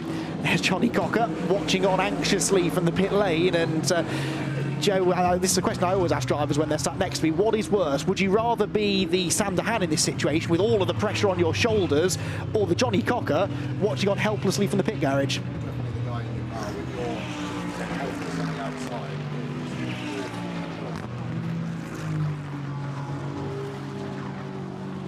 at all. So it'd be really, really difficult to get that, and I'd always rather be in the car for sure. As one way, you just can't control it otherwise. Yeah, absolutely. So the Johnny Cocker and the rest of the Barwell squad, I'm sure, are sitting there thinking, well, what do we have to do to win this championship? Because even though things are looking marginally better for 69, they are still about 7 or 8 seconds behind Graham Davidson. But in fairness, they're not hemorrhaging time like they were. Davidson on the previous lap was about 1.5 seconds quicker than Sam Dahan. That may well have been traffic induced, but generally speaking, he is capable of matching the pace of the number 47 Aston Martin up the road. We've also seen an investigation involving Ballon and that KTM Expo. So for me, it was a racing incident. I don't think anyone was at fault, although the KTM was pretty badly off in terms of off track and also its time loss. I don't think Ballon did anything particularly wrong in any instance of that move. So I think that would be put down as a racing incident personally. Well, let's hope so. We certainly don't want penalties to come in and affect this championship battle that we're so enjoying. There is Ryan Ratcliffe then, back out of Goddard's corner. 7th place still belongs to the Bentley. At the front of the field, by the way, Sean Balfour's done everything he needed to. He's now 17 seconds clear of anybody else, so that will now nullify this 15-second success penalty he has to serve. So all being equal, they should still come out as the race leaders. They must win to have any chance of winning the title. And with the 72 car out of the points at the moment, that's actually starting to look a little bit more realistic. Ian Logie is second, 1.7 seconds clear of Angus Fender, who is third. Graham Davidson's a further 2.6 seconds back and not gaining hugely on the BMW in front, with the second of the BMWs a further 6.8 behind him. Then this car that we're right on board with now, Sam Dahan, the number 69 Lamborghini, who has fairly clear road in front of him, but behind him, Ryan Ratcliffe was only half a second back at the start of the lap. In the first sector, he took another 2/10 out of him, so somewhere a few inches behind this car is a very hungry Bentley looking to try and move through into 6th position. Yeah, we see Sam Dahan quite positive and aggressive with his hand inputs there. Compared to Ballon, he's very much feeling the grip of the car, wiggling his hands, which is not a slow way of driving it, but can work the tyres a little bit harder than if you're nice and smooth with it. You watch some guys, particularly in Formula One over the years, Jenson Button for me was the smoothest guy, always so good on the car, so delicate. As we see Balfour with so much space. Unfortunately, Nick Jones is only getting into the race now, I believe. That's been a long job by the Team Parker boys, 30 minutes to get that car repaired, so no points on offer today for those guys, but probably just a bit of fun for Nick and Scott Melvin in that one. As somehow Sean Balfour's found all of the space of Donington Park. He must have rented that privately, because I can't see a car behind him or in front, which is amazing. And yeah, we get to see this car, absolutely beautiful machine, 720S GT3, built in-house now by us at McLaren. Lovely to see it, and it's so flat. When you see him hit the brakes here, the car doesn't really pitch, so the car stays balanced for the driver. There's no feeling of the grip transferring front to rear, which gives you the confidence just to lob the car in and carry all of that speed. And it was pretty good noise as well, I think, for a V8 turbo. I think the guys back in Woking did a good job with the exhaust system. And this has been half a lap of absolutely no one around him as you see him just get on the throttle and kick the rear out. It's going to be an 18-second lead at this. So yeah, with his 15-second penalty, Rob should be exiting the pit lane with 3 seconds in his pocket, and he still has nearly half his stint to go, and that's the gap to second. So finished the leader, and we still got 2 corners to go with Logie in this Ram car. So yeah, I'd imagine Sean is having a very nice Sunday afternoon.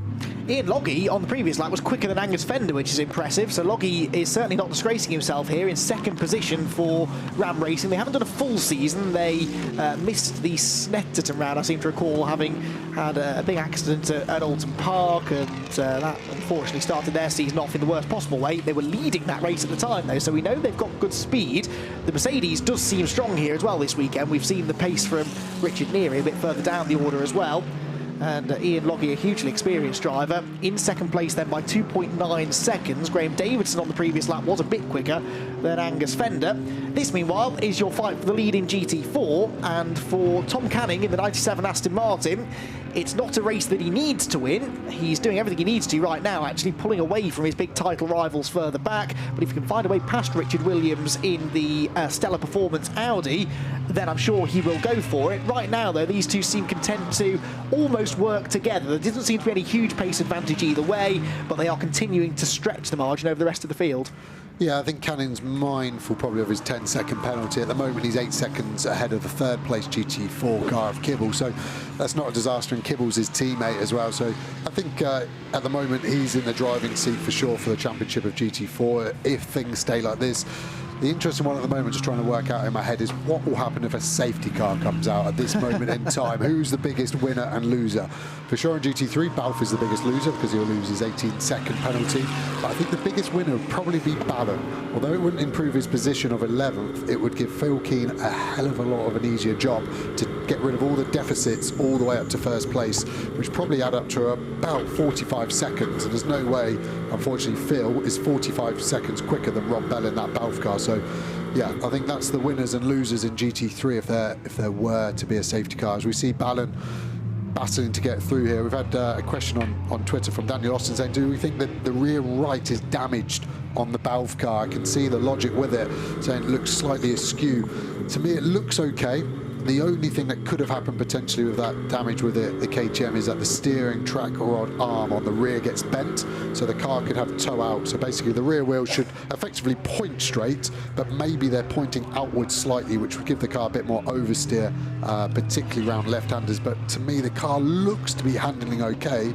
It just looks like Ballon lost his rhythm, in my opinion. He's back into the 29s now. His last lap time was a 29.8, which is comparable-ish with the cars in and around this battle, but on the inside goes a very, very determined Andrew Howard. He's going to lose the place again on the exit, I think. This is a fight that Adam Ballon could do without. Decisively chops across the nose of the Beach Dean car, though. Again, another example, though, of how that could have gone horribly wrong, and it wouldn't really have been Adam's fault, but Andrew Howard perfectly entitled to fight him for this 11th position. Andrew's been in this position himself before, of course, trying to defend a championship lead into the final race. You think maybe of all the people out there, he might show Adam some respect, but he's out there for himself. Hasn't been a great year. They just want a good result. Yeah, and it's sort of like a form of bullying, really. Once you know someone's in the championship hunt, you can drive so aggressive to them and just put the problem on their lap. A bit like when someone's got a phobia, if someone's, I don't know, scared of mayonnaise, and you can chase them around the room just with a jar of mayonnaise. You're the boss of what you want to do. And at the moment, unfortunately, for the championship contender of Ballon, that is what is happening to him. He is getting bullied out of the park. And as you said, it's not his fault if they potentially have an incident, but the net result is the same.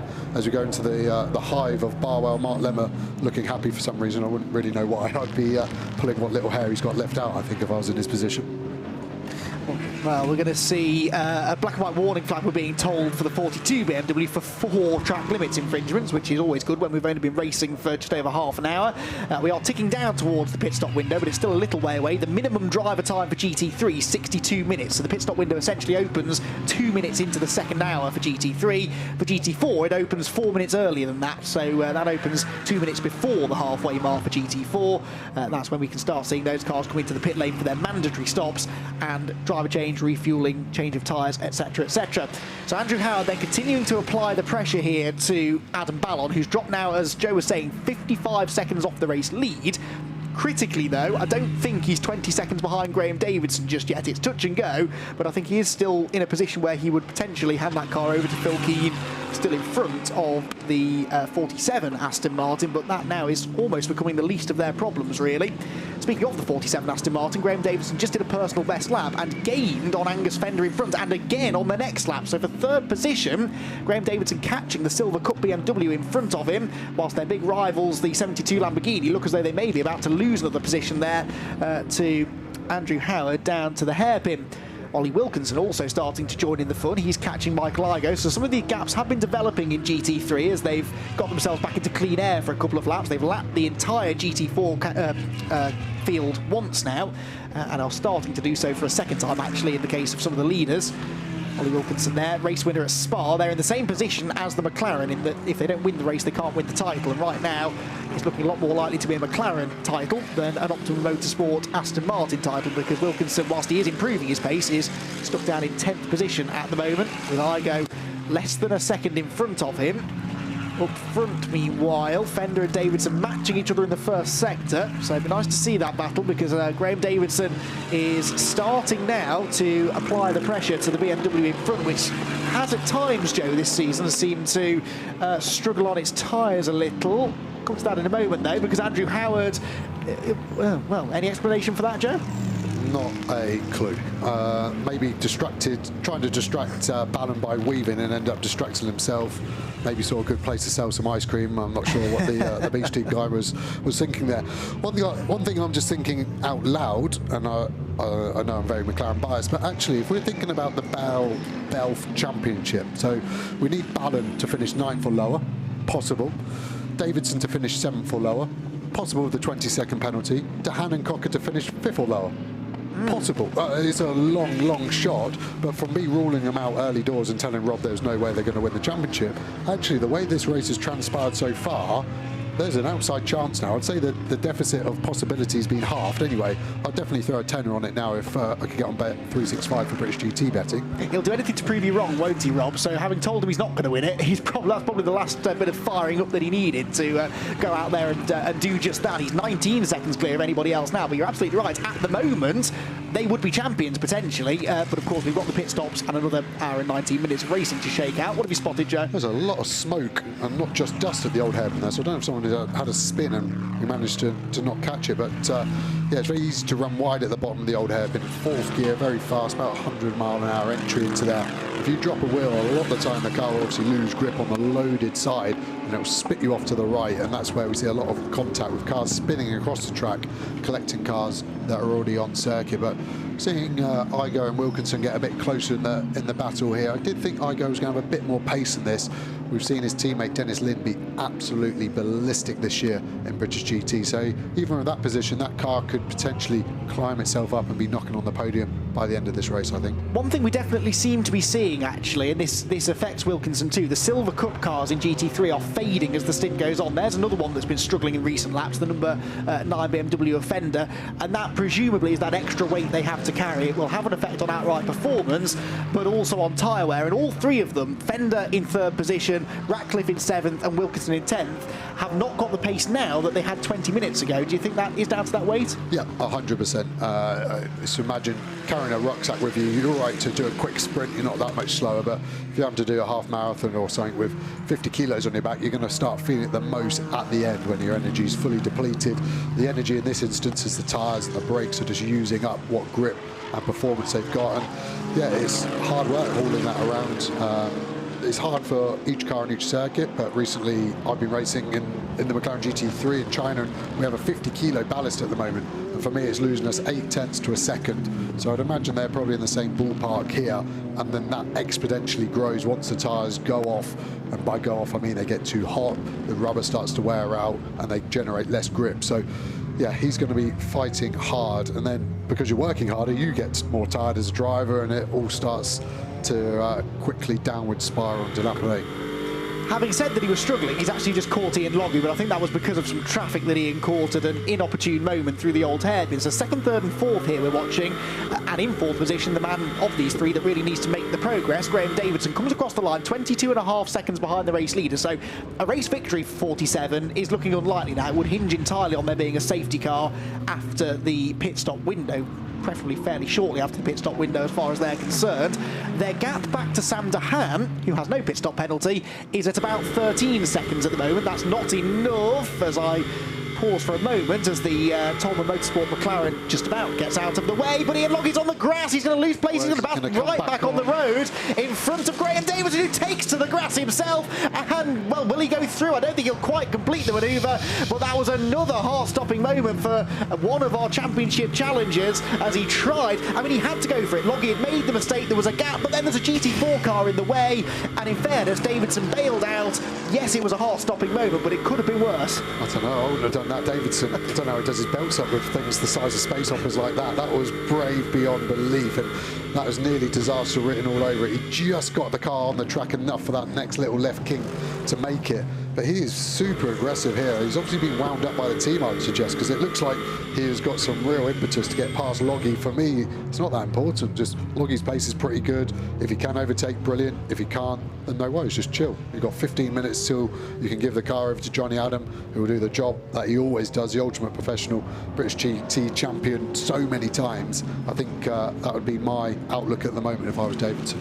Yes, and in the end, he will have lost a bit of time on that lap. The lap time for Davidson, a 1:29.5, not bad actually, but yeah, it could have been quicker, no doubt about it. Fender then is into second place, and now that lead gap for Balfe may start to shrink, but Sean's pace is really strong still. He's 23 seconds now, Neil, 22.5 seconds now clear of this battle. Second for Fender, third for Loggy, fourth place for Davidson, with Dominic Paul 12.1 seconds further back.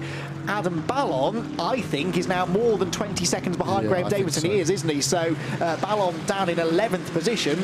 At this stage, if we had pit stops now, which we're not going to, but if we did, the Aston Martin, in theory, should come out in front, and it may yet gain more ground, because he's right back on the tail of Loggy in the Ram Racing Mercedes. Once he gets past this Tolman Motorsport McLaren, he should be able to start to apply the pressure again. Yeah, I think that yes, at the moment the ball is definitely in the Aston Martin's court, but I think that Lamborghini is a quicker car personally. I think at the start of the race we saw Ballon do a really, really good job, and I think be the quicker driver out of him and Davidson. But then we had the incident with the KTM, and he just completely lost his rhythm. So I think once we see these cars in the hands of the pros, we could sort of see a transformation of pace and battle of these cars. I'd rather be Johnny Adam getting into the car in front, but I'd rather have Phil Keen's Lamborghini at this moment in time. I'd rather have Rob Bell's McLaren, but that one is definitely up the road in a different league of pace today.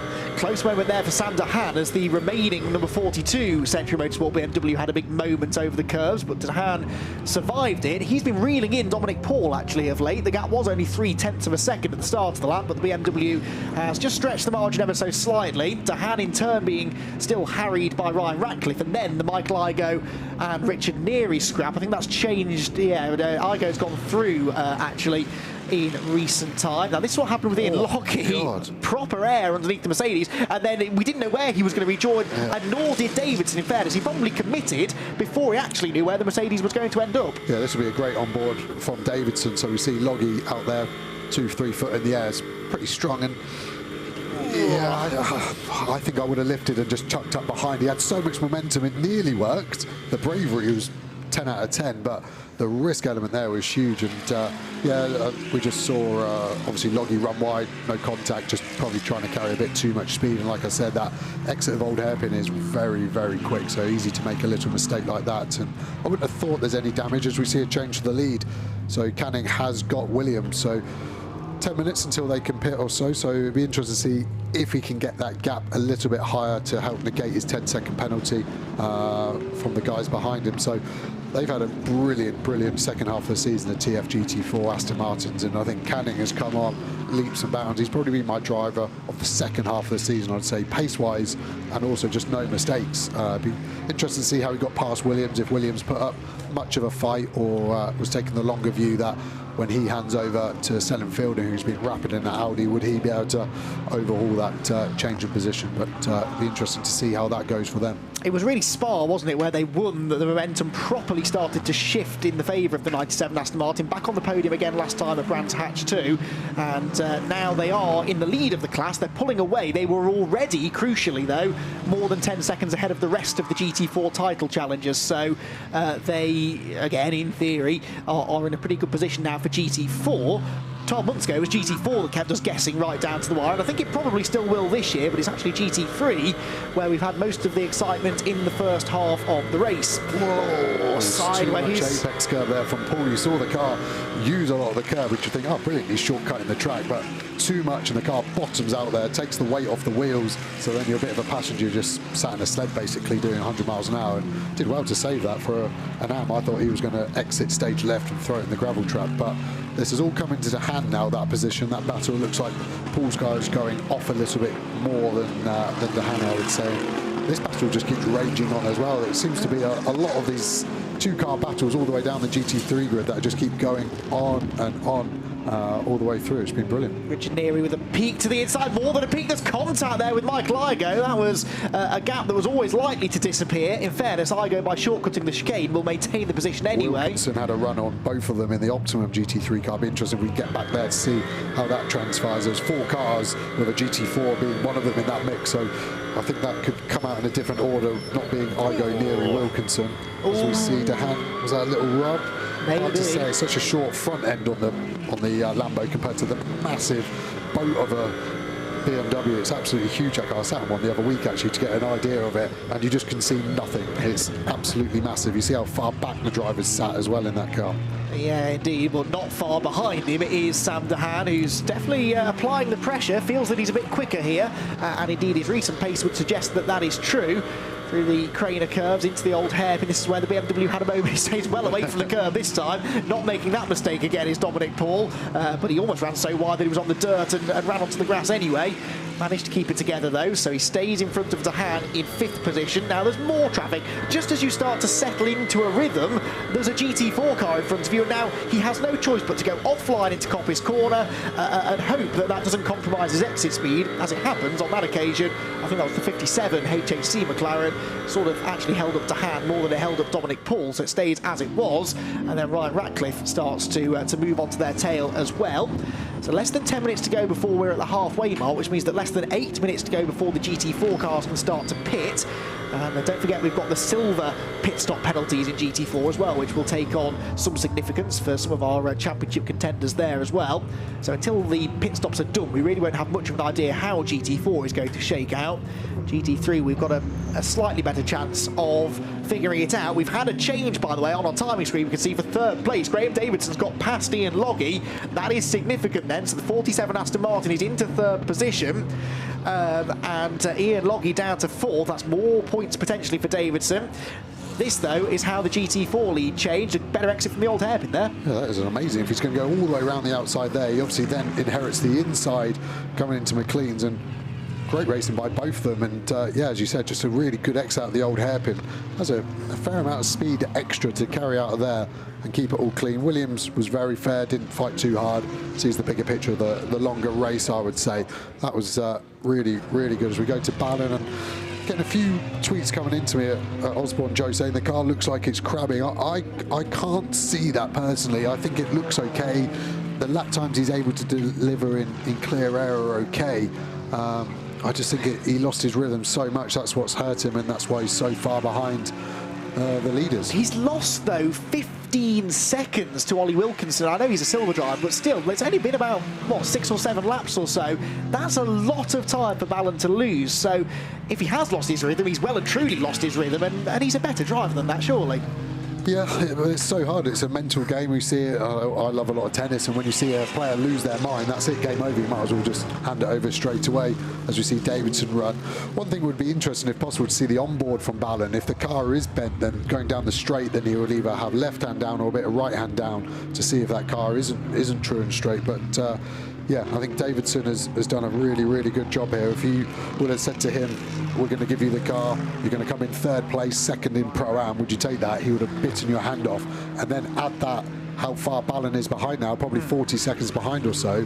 He is going to be a very, very happy Scotsman after this stint. He's 13 seconds ahead of Dehaan, though, so that's not enough at the moment. So Johnny Adam will have to overtake Johnny Cocker at this rate in the 2nd stint in order for them to take the title. And actually, since neither of them are that likely to win the race anymore, he might have to overtake a couple of cars as well and get a couple of cars between them. But again, we'll get to that in 15-20 minutes or so once the pit stops have all shaken out. But Davidson is now into 3rd place. He's getting away from Ian Loggy as well, so the Aston Martin has better pace at this stage of the race. There was an incident between the Team ABBA Racing Mercedes and the WPI Motorsport Lamborghini, cars 8 and 18, that's under investigation. We saw that position had changed hands recently, with Igo going ahead of Neary, and in fact, Neary's been given a drive-through penalty for causing a collision. He's already lost 9th position to Ollie Wilkinson, but we're about to see why. It's the contact into the chicane. I mean, there was a gap, I suppose, but no harm, no foul, I'd have thought. Yeah, I think a drive-through seems a little bit hard considering the positions were kept and there's no damage to that Lambo, so it's not going to be affected for the rest of the race. But maybe race control just sending a message out to the rest of the guys that they're not going to accept any contact today to make sure it's a clean fight. So yes, Neary was more in the wrong than Igo, but yeah, drive-through's pretty strong. That's going to cost him 24 seconds. And that really takes him out of the running for anything today. And significantly gains positions then for some of the cars behind, including Ollie Wilkinson and, well, Wilkinson's ahead of him now, but Adam Ballon is still behind him, so that could benefit the 72 Lamborghini Lamborghini potentially. That would actually get them back into the points. Neary has just dived for the pit lane now, so the 72 Lamborghini will now move into 10th position and should, in theory, gain a few more once the pit stops get underway. You can see the damage on the front left corner of the Mercedes actually has a legacy of that contact that he had. And Adam Christodoulou will be watching on frustrated. In fact, Richard Neary getting out of the car. And is that day done then? Because they can't do a driver change yet. So Richard, perhaps so disgusted is he with the penalty, has decided, right, I'm going home then. Yeah, it's his toy. He can throw it out the pram as far as he wants. And yeah, like I said, he's not going to get a result with that drive-through. So unfortunately, these cars are very expensive to run. He's footing the bill there. So maybe he's just decided, you know what, I'm going to pack it up for the day, which is a shame for Adam Christodoulou not to get in it. But yeah, I can actually understand. I'm pretty petulant like that, so I'd probably do the same thing. Well, there's the onboard that you wanted from Ballon then. Yeah. Now, it's not the ideal view, but what can you see? So as he's going down the straight here, I can't quite work out which one he is, but the steering wheel went to dead straight. So that, to me, tells him when he wants to go straight, he points the steering wheel straight. Sometimes you get in a car and you have 15 degrees of left hand down, and that equates to straight. But to me, from this angle, it looks straight, doesn't look like he's crabbing anywhere. And when he turns in, the car looks like to be doing everything relatively normal, turns in. So he's at the chicane, I can tell now. The car looks really stable. Doesn't look like it's giving him any jip. If it did have some rear damage for me, it would be oversteering everywhere from that right corner. The bodywork's hard to read because the black wheel against the black part of the rear bumper doesn't give it so obvious. But yeah, I think, and I more importantly hope it's all right. So when Keeney gets in that car, he's got a fair chance to give that a go and see where he can get to. Well, and I can't wait to see Phil Keane get into that car in about 5 minutes' time, because he's going to be coming from a long way back. But well, can they do it? Can they do it? They're all going to meet in the middle, aren't they? Because we know 47 are going to lose time with their penalty. It's going to be mighty, mighty close as to whether they get out in front of the 69 Lamborghini. And then Phil Keane in the 72 car will be about, what, 20, 25 seconds further down the road and on an absolute mission. So that is going to give us, I think, a particularly fascinating second half of the race. So we're a minute and a half away then from the pit stop window opening for the GT4 cars, so they'll be the first ones to start diving for the pit lane. That won't be too long before that starts to happen. Sean Balfour's just gone through to start the 37th lap of the race. It was not a particularly quick lap, and actually the fastest man on the track at the moment consistently is Graham Davidson. He's catching Angus Fender, and he's quicker than the leader at the moment. The gap between second and third is down to 3.2 seconds. Crucially, that means Davidson's escaping even further now from some of the midfield runners with whom he's fighting for a championship. We see Balf going past Parfit there, so that shows you what lack of pace the Bentley has and what surplus of pace that McLaren has. So, I mean, their day's done. They're a lap down now. There's no way they're going to get a result in that Bentley. And I wonder if that car's got an underlying issue. I don't know if we can find anything out from JRM, the team running that, if they do have an issue that they're nursing, or is that just the pace they've got. And yeah, balance of performance is a hard thing. I saw Rick on social media said bemoaning their BOP that they've been given. It's a thankless task, and oh, we see an overheating GT3 BMW. This is too early to be a scheduled stop as well, so too it's a problem. smoky to be a good one. Well, indeed, yes, and that's coming from the front right braking area. I know the exhaust system tucks into there, into the sill, so it looks like the car's clean in terms of not having damage. So it doesn't look like he's been hit, which has caused it, but an overheating issue for sure. Well, there's smoke, there's fire, so hopefully it's all right in that regard. So what does that mean? Well, it means Sam Dahan moves into the top 5 now. Adam Ballon will move into 9th place as well. So he's now, if we threw the checkered flag out, down to score 3 points, which could prove to be crucial come the end of the race. Car 97 being warned about track limits as well. That's the GT4 class lead. Well spotted that, Joe. So he's pulled out a 6.3 second lead over Richard Williams. It's not beyond the realms of possibility. They might just run out of time, but possibly 97 could actually still come out with the GT4 lead, despite the fact that they have this pit stop penalty of 10 seconds to serve. That pit lane window is now open, by the way, for GT4s, so we'll start seeing some of those cars dive into the pit lane, and for a lap or two, the GT3 cars get the track more or less to themselves. There isn't usually that same sense of urgency to come in there. They don't all dive for the pit lane at the same time as some of the GT3 cars do, so the track won't empty out completely, but they will maybe have a bit more clean air. Yeah, the biggest thing with that track limit warning for Canning in the 97 is that it's the car that has the track limit. So when he gets out the car and Han gets in, Han doesn't have a clean slate of track limit warnings. He inherits everything that Canning's done. So potentially they're one penalty away from a drive-through. So when Han gets in that car, he's getting up to speed, makes a little mistake, runs wide, for example, that's a drive-through penalty. So that is for me, I think that's really interesting to keep an eye on. Not only do they have that pit stop penalty of 10, but now, in my opinion, they've got a strong chance of getting a pit stop penalty for track limits as we see those GT4s come in. HHC guys working hard, refueling the car, so they refuel first. 127 litres of fuel, sorry, about 105 litres of fuel in that McLaren. Then they'll do the driver change and change all 4 tyres. There's a minimum pit stop time, so you should see them waiting at the end. They're not rushing or anything like that. They'll definitely be waiting because that car has a 15-second penalty to serve. The number 15 Ford Mustang you can see towards the front of the shot does not have a pit lane penalty to serve them. Interestingly, they have left Tom Canning out, I think, haven't they? He's about the only GT4 car that hasn't pitted, and that means it's very, very congested indeed in the pit lane, and that was 2 teammate cars. They have to pit in more or less the same place. That's why sometimes you see, and this is what TF have done clearly, the team bring the cars in on separate laps. That's why, to avoid this sort of traffic jam. Yeah, exactly that, and they actually had to put the car up on the dollies, get it square so it could be refueled. So I think they're probably going to lose some time, the Conor O'Brien machine about to jump in that car. And you're seeing the stagger. I'm surprised TF let 95 pit before their championship contending car, 97. Normally what the teams will do is whoever is more likely to win the championship or a race earlier in the year, they get priority, they decide what they want. If I was a 97 engineer, I just want that car in, want the driver change done in case there's a safety car and anything like that. So 15 car is all done. Sounds very NASCAR with the Multimatic air guns there. That's cool. I don't know if that's just a sound effect or how that sound actually sound.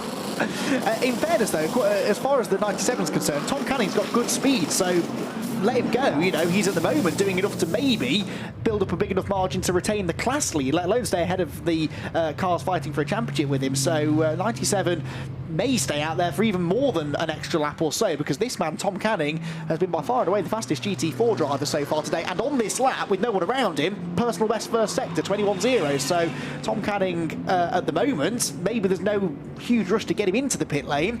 GT3 cars are also enjoying the clearer track now. We've got personal best sector times coming in for Graham Davidson, who's now only 1.3 seconds behind Angus Fender in second place, but in 20 seconds time the GT3 pit stop window will open, and certainly all the Pro-Am cars are going to dive for the pit lane pretty quickly. Yeah, so I think we're going to see Balfe, Davidson, Loggy, DeHaan, Igo, Wilkinson, Ballon, Howard, Parfitt all pit this lap. So we're going to have 10 GT3 cars in an already congested pit lane with the GT4s just leaving. So Ballon is probably the first GT3 that can pit. The way he is on track, the window is now open and he doesn't come in. Cool, I'm glad I called that one right then. So he wanted to do another lap. That's why put Phil Keane in? He's not quick, is he? That's pointless. All right, over to you, I'm done. Well, there you go. I suppose he only had about 12 seconds to make the decision, or the team did, but yes, you're right, they would have been aware. I'm sure this car will come in. Oh, there we go, never mind. Sean Balfe carries on. What do we know, eh? So Sean Balfe carries on then. He's got, I suppose, a 27-second cushion. In comes Rick Parfitt. Someone got the memo, so he's in, and he will hand over to Seb Morris, and Seb will go and trail around at the back of the field, I suppose, for the best part of an hour, but at least it's a bit of a glorified test session for them, if nothing else. There's Mark Farmer. He, I'm sure, will, well, relatively sure, will come in to hand over to Nicky T, but has already gone on 1 lap down as well. That is Graham Davidson heading for the pit lane. He had caught Angus Fender. That was about perfect because he caught Fender but hadn't really started to get held up by the BMW, and now heads into the pit lane anyway. In also is Ian Loggy to hand over the Ram Racing BMW, and he'll hand that over to Callum McLeod, the very rapid Callum McLeod. This is a key pit stop then for TF Sport. The number 47 car will complete its driver change, it'll refuel and then sit there for 20 extra seconds. Where does it come out in relation to the Lamborghini at the far end of the pit lane, the green and black, that one, number 69, which will plug in Johnny Cocker, and as soon as the minimum pit stop time has gone, out they will go. Yeah, I think maybe a bit of a rush driver change there, and the windscreen wiper button is on the steering wheel on the Lamborghini, so maybe just caught that, preheating the windscreen, maybe they've had to turn that off. The only problem is there is a plastic film on the windscreen that is like a tear off for if there's any oil or rubber, so if that stays on for too long while it's dry, it can actually rip that off and get caught up in it. So see how well they glued that on. As we see Ballon getting out, door closed, refueling will start on that, so that's going to be pretty tight, I would suggest, as we see they're actually having to refuel the car with a fuel dump churn there on the second car, so they'll need 4.5, 5 of those to get that full. So that's quite a lot of labour work going bang on, bang on, bang on, rather than the big fuel rig.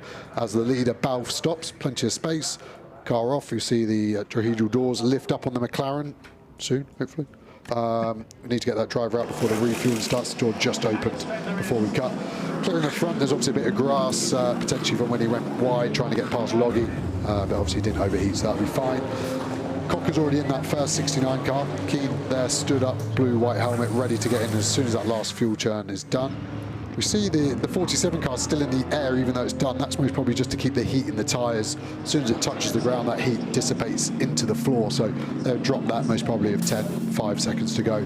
Get ready to fire up. And that is going to probably be Dehan past him by the time he gets down the pit lane. It's going to be close. He won't be able to release, though, because Dehan is in the fast lane. Oh, he's done it. They've done it. They've held on. I was going to say they were about 19 seconds apart when they came in, and that is absolutely critical for the championship, because out in front of the 69 Lamborghini goes Johnny Adam, and that was all because of those last maybe 5 laps of Graham Davidson's stint, when he got some clean air. He was catching Angus Fender and pulling away from the 69 Lamborghini, and now Johnny Cocker has to try and get onto turn. Well, he has to overtake the 47 car, otherwise they are going to beat them in the championship. And I think, wait until this all cycles through, but I think that will be enough for 47 to win the title outright. We'll see what happens when everyone's pitted, but that could have been the key moment, not only in the race, but the championship as well. Yep, and I think you're bang on with that. We did see Johnny, I think, have to slow down at the end of the pit lane there, speed-wise, to make sure his minimum time was safe. So hopefully they've gone over their allocated time. If you're anything under, if you're 1,000th under your pit stop time, you have to come in, stop, go for that 1,000th, and off you go. So yes, it's fine margins, and I think the car controller for the 47 car would have been under pressure. As we see Rob Bell take the wheel, looks like he's going to slot into some nice track position. We know what a good job Sean Balfe did at the start there. So yeah, nice safe pit stop time for them with their extra penalty as well. So they should be fine as well. Right then, so 69 behind 47 at the moment. They came into this race, they're a few points behind the 47 car, so it may not be enough for Johnny Cocker to simply overtake Johnny Adam. Not that that's an easy task, but he might then have to get a few cars between them. But the first priority here is to get ahead of that blue Aston Martin in front of them. The two of them come across the start-finish line, separated by less than 1 second. They're fighting for 6th at the moment, but we're still waiting for the full pit stop sequence to shake out. Ollie Wilkinson, for example, has not yet pitted. And Mark Farmer likewise hasn't brought the number 2 car into the pit lane yet. So once those two pit, then this, therefore, by my maths, will possibly become the fight for 4th position. And Sam Dehan will be watching on as Johnny Cocker pedals the number 69 Lamborghini through the old hairpin up the hill in the first sector on this lap, though. Johnny Adam looks to be a fraction slower, actually, apparently, than Johnny Cocker, but we're talking hundredths of a second. In comes the GT4 leader, so they did leave Canning out noticeably longer. He could have pitted 12 minutes ago, or 11.5 minutes ago, so they've left him out quite a long time. He will now be handing over the number 97 car then to Ash Hand, who may or may not come out as the race leader, but bare minimum they're going to be 2nd place, and that puts them in a very handy position indeed as far as the GT4 Championship battle is concerned. See if this Porsche holds up Adam at all. Looks like he's going to get held up a little bit here. Porsche traditionally has always got such good traction. When you've got the engine in the boot of the car, when that car gets on the throttle, it just squats all the weight on the rear wheels. You can just accelerate out, whereas obviously the Aston Martin has the engine in the front. So different characteristics, and for me that's let Cocker get half a second or so closer. That Porsche isn't in the fight, but I'm not sure if he's getting blue flags or not yet, so it might be hard for him to 100% understand where he is in the food chain in this battle.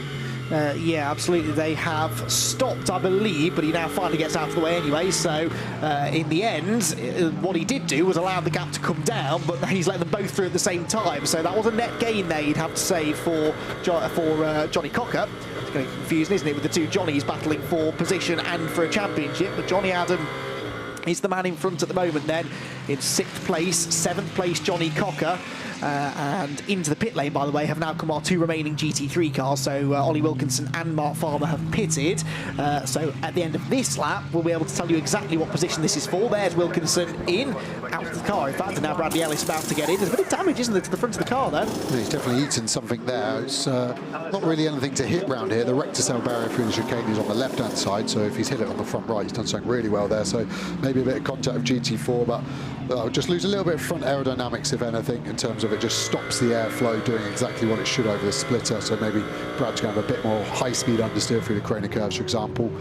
Looks like to me Johnny Adams got a bit more pace than Cocker. I think the only time the gap has decreased is when GT4, that Porsche GT3 got in the way. And you see a very, very slow Phil Keane. That is day done. Doesn't matter if that car goes, the pace is gone. That is absolutely terminal. Can't see anything wrong with the tyres. The car is sitting straight. True. Right rear? Yeah, no, 100% you're right. There's some, doesn't look like it's on right to me. Wheel nut failure, something not right there. It's not sitting happy. I think Phil's just trying to nurse that car home. It, to me, doesn't look like damage. It probably looks like an issue in the pit stop potentially. It's not on tight. Let's see here. So, wow, so I'd say it's first lap out. First time he's loaded that right rear. I think it's coincidental that's the corner that had damage with the KTM or contact with the KTM. I think that has not been installed correctly at the pit stop. You say that, but that wasn't his out lap. He just set the personal best lap for that car. So something's broken maybe, rather than it maybe has a legacy of the contact that he had earlier on. I mean, I don't know, but that seems coincidental, as you say. And if we can, surely if the wheel wasn't on properly, it would have gone straight away. Let's have a look. We'll try and get a good look now at this right rear corner. The wheel, you're right, is not seated properly, but whether that's because it wasn't fitted right or because of the suspension damage. So it's obviously got a wheel nut on it, otherwise the wheel would no longer be there. It's whether it's the upright, and I think it is the upright because the hub in the centre of that wheel is remaining in contact with the wheel. So they're saying the same story. It's somewhere further inboard where those wishbones will mount to the chassis, to the gearbox, isn't happy. So it could be contact legacy. It just seems peculiar that it's only 2 laps into a stint, as we've seen, but that's day done. That is championship gone. So Barwell's hopes are all over to Dehan and to Johnny Cocker in the car, but I think Johnny Adams got the pace at the moment to do it, and Phil's done a good job of getting this all the way back. He stayed out the way of everyone, but this is going to be soul destroying. If we can get the camera when that car stops right in that corner to see if we can see any damage. If they bolt a new tyre on, we know it's a wheel issue. If that car goes on the dollies into the garage, we know it's a suspension issue. Well, I can understand why racing drivers are superstitious people, because Phil Keane every year almost comes here to Donington Park, the last round of the championship, often as the championship leader, or at least within touch, and it just goes wrong. There is something about Donington Park that doesn't suit Phil Keane, that doesn't suit Barwell Motorsport, and even the new co-driver this year in the shape of Adam Ballon, unfortunately has not provided an upturn in fortune. In he comes disconsolately. The Barwell squad will immediately head to the right rear. They'll give it a shake, give it a feel if they can feel any play. See what they're saying. They've got some tools with them, so they look like they're going to try and tighten something or change something. Got a gun problem as well, so they've got to go for a secondary gun. The dollies are out, so that's looking like it's got to go back in the garage. You never know, even just the wheel change might have been enough to stress that component a little bit more that had the contact with the KTM or whatever the problem was. But you can only have 4 mechanics working on the car at the pit lane, so they think they can do it quicker by just having 4 guys on it than having to get it back in. If it is a rear tow rod, it's only 2 bolts and it can be relatively quick. They already have it measured up, the size, so it keeps the toe correct, and they'll just have to bolt it on. So 2 bolts, looks like the inboard one's being done there, the outboard one's already been done, and then they'll just be able to do a straight swap and throw it on. But a sprint race like this, they're done. Like a safety car, they're done. They're lap down now as we go on board with Phil. And yeah, like you said, I don't know what he has to do here. But he cannot do anything. So this is the original contact with Ballon. So nothing at this moment. But as he goes here, the right rear, watch where that contact is, wheel to wheel. And he does have a slide straight away and another one. But it seemed like his pace was all right for the first few laps after that. But it could have weakened it. It's just a metal component. Everything in a race car, Colin Chapman at Lotus Ethos, everything is just strong enough to do the job. And the job isn't to hit other cars. And if that's enough to weaken that component and it fails later in life, like you said, then I think that's the most likely explanation right now. So now Rob Bell leads the way. If they win the race, they will score 126 points, which mean that 47 have to finish 6th. They are at the moment in 4th place. It also means the 69 car would have to finish in 4th, and they are currently 5th. So right now, I believe Johnny Adam and Graham Davidson would be champions. However, if the 69 car gets ahead of them into 4th position, as long as Adam stays 5th, they will still be champions. So these two cars can swap positions and it would still be 47 that would be the champions. The issue will be if the 47 loses another place, and at the moment they are quicker than the nearest car behind them. So right now, advantage to the 47 Aston Martin as far as GT3 is concerned. Now in GT4, it is Alex Toth-Jones that leads the way now in the number 62 car, but I don't think he's pitted. Yeah, he's on an outlap. So yes, so Senham Fielding will take over the lead in the Audi then. So the Audi of Senham Fielding, number 29, will take over the class lead and does so now. Ash Hand has come out in second position. Easy enough to tell you that the championship leaders are ahead of all of their other championship rivals. They would be champions in GT4 at the moment. So we can discard GT4 until something changes, which no doubt it probably will.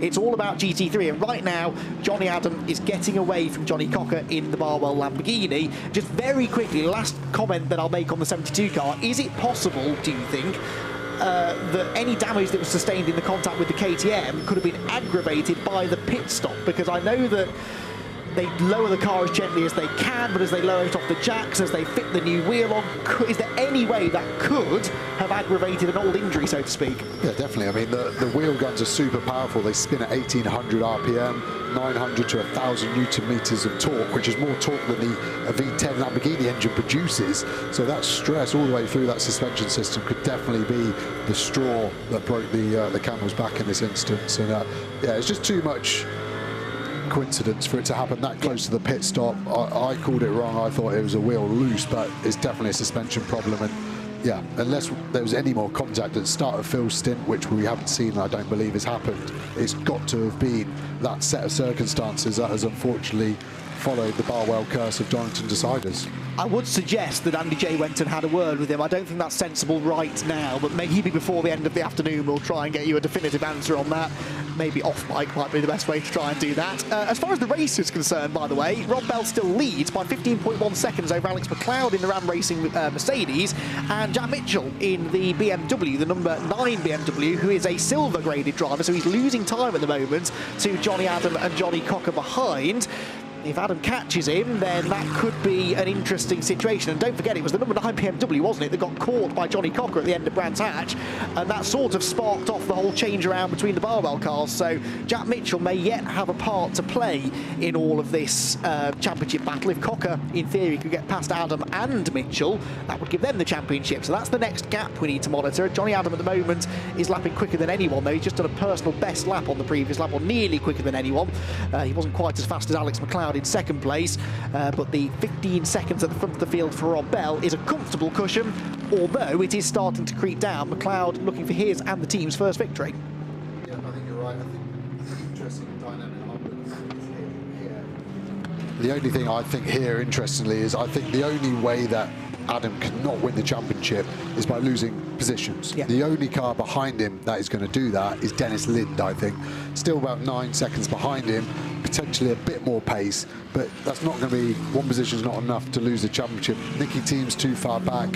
Bradley Ellis has got the silver weight, Hasclot hasn't got the pace, Morris hasn't got the pace, so Johnny Adam cannot lose it by getting overtaken. He can only lose it, I think, by a mistake or a failure. No, you're absolutely right. So we, at the moment, are in a position where Aston Martins are going to provisionally wrap up both GT3 and GT4 titles, which would be a nice moment for Aston Martin, a manufacturer that has played a huge part in the British GT's history, and it would be, in a way, fitting if they were to wrap up the titles in its 300th race, which certainly hasn't disappointed so far as the levels of drama and entertainment are concerned. Rob Bell then has just completed his 49th lap. He pulled away, actually, slightly from Alex McLeod lap time. There's Ash Hand then, second place for the 97 Aston Martin, being caught, is he, by Seb Priaulx? No, yes, on the previous lap he was about half a second slower than Seb Priaulx, in fact more than that, about 6/10 slower than Seb Priaulx. Seb is 1.4 seconds behind him, but I'm pretty sure I'm right in saying that, yeah, third place would still be enough for the 97 cars, so they can afford to lose that position, but they won't want to lose too many more. If it transpires that Ash Hand doesn't have the pace of some of the GT4 cars immediately behind him, though, then all of a sudden their, at the moment, reasonably comfortable position could start to look a little bit more precarious. Seb Priaulx is third then. Josh Price in the sister car is fourth. That's good news for TF. At least the next car behind the Mustang is a friendly car. And Martin Plowman is in 5th position in GT4, leading GT4 Pro-Am. Now, at Brands Hatch, I was 99.9% sure they'd wrapped up the GT4 Pro-Am title at Martin Plowman and Calvin Fletcher. Apparently, there are still a couple of ways in which they could lose it, but certainly winning the class here this weekend would be enough to win them the championship. So they're looking good to wrap up at least the Pro-Am title, even if their overall GT4 title hopes rested on them winning the race, which doesn't look particularly likely to happen at the moment. Here is Phil Keane. That's interesting. So Phil Keane's back out there. So they've fixed the issue, it would seem. The car looks okay, but interesting to see what his lap times are like. Phil Keane has dropped outside the top 20 though, so he's not showing up on our timing screens, but he's diving back up the inside now of some of these GT4 cars, trying to possibly unlap himself from them actually at this rate. Unfortunately, his championship hope's gone, but at least they've got the car working again, and if needs be, maybe he could prove to be a bit of a rear gunner for his teammate if they ever find themselves together on track. That wouldn't actually, in this case, be the worst scenario for Barwell. It's the only thing they can do today, really, for any reason, any purpose in this race now, is to help out their teammate, but they can only really help out their teammate in a pretty underhand fashion in terms of their lap down. They can try and back Johnny Adam up into Johnny Cocker. We saw a similar thing happen here earlier in the year with the TF cars, with Nicky Team and Johnny Adam trying to group up, but I don't think that was underhand. I think that was just clever tactics, as we see Nicky Team, who's done the fastest lap of the race, but unfortunately he's down in P11 and he's got 20 seconds to find him to get up to the top 10 of catching Seb Morris, so he's going to have a long afternoon as well. And yeah, I think Han's got enough pace, and I think he doesn't have to worry about the Mustang behind. I would just let him go, and he's still got 8 points in the championship, so he can afford to lose a handful more positions as well. So I think GT4, as you said, looks a bit calmer, and I think GT3 looks pretty calm as well. We've got to really wait for some cars to bunch up. We sometimes see this when the pros get in. They're also similar, that we don't really get many battles to start with, and then we just have to wait for something to ignite and start it all off. So the 47 car then comes out of the Melbourne hairpin. They're in a position at the moment that would potentially give them the championship. There are still 38.5 minutes to go, but Graham Davidson, Andy Jaye, I would imagine, well, how is he feeling? Graham, I've had the question asked to me. I want to answer it for you. You're very calm, but there's a real level of excitement going on as well now, isn't there? Yeah, this is what it's all about, isn't it? You put so much time, effort, money, practice, training, simulator time, and everything works against you all year. And yeah, we've had a couple of ups, but it's been really hard work just telling myself that we can do it and keep fighting, and it looks like we're in with a good chance now, and I just can't believe it. It's not won yet, but if I could have offered you this position at this time of the race, before the race, you'd have snapped my hand off, wouldn't you? Yeah, absolutely, yeah. It's been a tricky weekend. The car was difficult yesterday. We had an issue with the gearbox and struggling with setup. We can't seem to find the grip we had last time we raced here, and even last week in testing. So it's been a very frustrating day. Last night I was almost consoling myself to it's not going to be a championship, it's not going to go our way. The car's been very difficult. I'm not getting my hopes up, but this morning everyone just seemed to be a lot more positive. Something clicked. The car was good in warm up, and yeah, I didn't overdrive it. I just did what I do, and it was good. It came to me. The car came to me as the tyres got older, and it was unusual because having these cars out in front I couldn't catch was frustrating me. Normally I've got the pace to catch them, so to just be content doing the laps I was hard. I didn't even want to ask what the gap was to the Lamborghinis. I just kept driving and got a cheer when I came out of the car, so I thought, right, okay, we're in the fight. So Graham, just a quick one from me. Sometimes emotionally it's quite hard to read where you're at, but you and I have chatted off camera before, and I know where you're at now. This means the world to you, doesn't it? Yeah, this would be my greatest personal achievement. I think, yes, I've done lots of things and experienced a lot of good things in my life, but this has been the hardest amount of work to achieve something. So for it to come true is if it fingers crossed, fingers crossed. We all know how these races go. It can all go to at the last lap. You never know until the flag's down, but it's nice to be in the hot seat. And not very often do I enjoy the last moments of a race, but I think I'm going to go and stand over there. I would go and watch it if I were you. It sounds quite exciting. Because I think it'll be a long time until something this good happens again. So, thank you very much. Thanks for talking to us. Appreciate it. Back to you guys. Thanks, Andy. Well, this is the fight for second place in GT4, and Graham Davidson's car that he's handed over to Johnny Adam is trying to find its way past them. So this is another one of those little nervy moments that if Graham wasn't busy talking to Andy Jaye, he would see happening. It's probably for the best that he's not watching, actually. But through safely goes Johnny Adam. Now, this is what you were saying earlier on, Joe, about there's been a shunt. The Race Performance Mustang. And the Optimum GT4 car, that is going to be a safety car. It's missing a front right. I would not want to be sat there at all. Hopefully the wave yellows are out, everyone slows down. That is right on the racing line. You could probably just squeeze past on the left, but yeah, driver out the Mustang, he's straight out. Safety car's been called, so this is going to bunch everyone up. So I think the interesting fight will be Lynn getting past Cocker to get past Adam, but I still don't think there's enough cars to make Cocker and Adam low enough to get Bell and Balfe to win the championship. So we're going to see everyone bunch up here. I think, I wonder if that would have made Davidson get a bit more excited there. I've never seen anyone as calm and monotone in an interview. He absolutely loves it, doesn't he? Well, we felt like we'd finally got to grips with what was going to happen. We were reasonably confident that Adam was getting away from Cocker and was therefore in a good position for the championship. Similarly, in GT4, we were saying, well, it's okay for Ashhan to lose a position because there's no one else behind them. Well, a safety car will, of course, change all of that, and it was a completely necessary safety car as well. It's not one of those competition cautions, is it? We've got two cars stricken in the middle of the road at one of the fastest parts of the track. No choice but to throw the safety car. This will bunch everybody back together again, though. There may be some GT4 cars in the mix, and indeed there will be two cars, indeed the second and third place GT4 cars, that are separating the fourth and fifth place GT3s. But generally speaking, these gaps are going to come down. Rob Bell had a 19-plus second lead over Alex McLeod. That vanishes now. McLeod was 20-plus seconds ahead of Mitchell, Adam and Cocker. That will evaporate as well.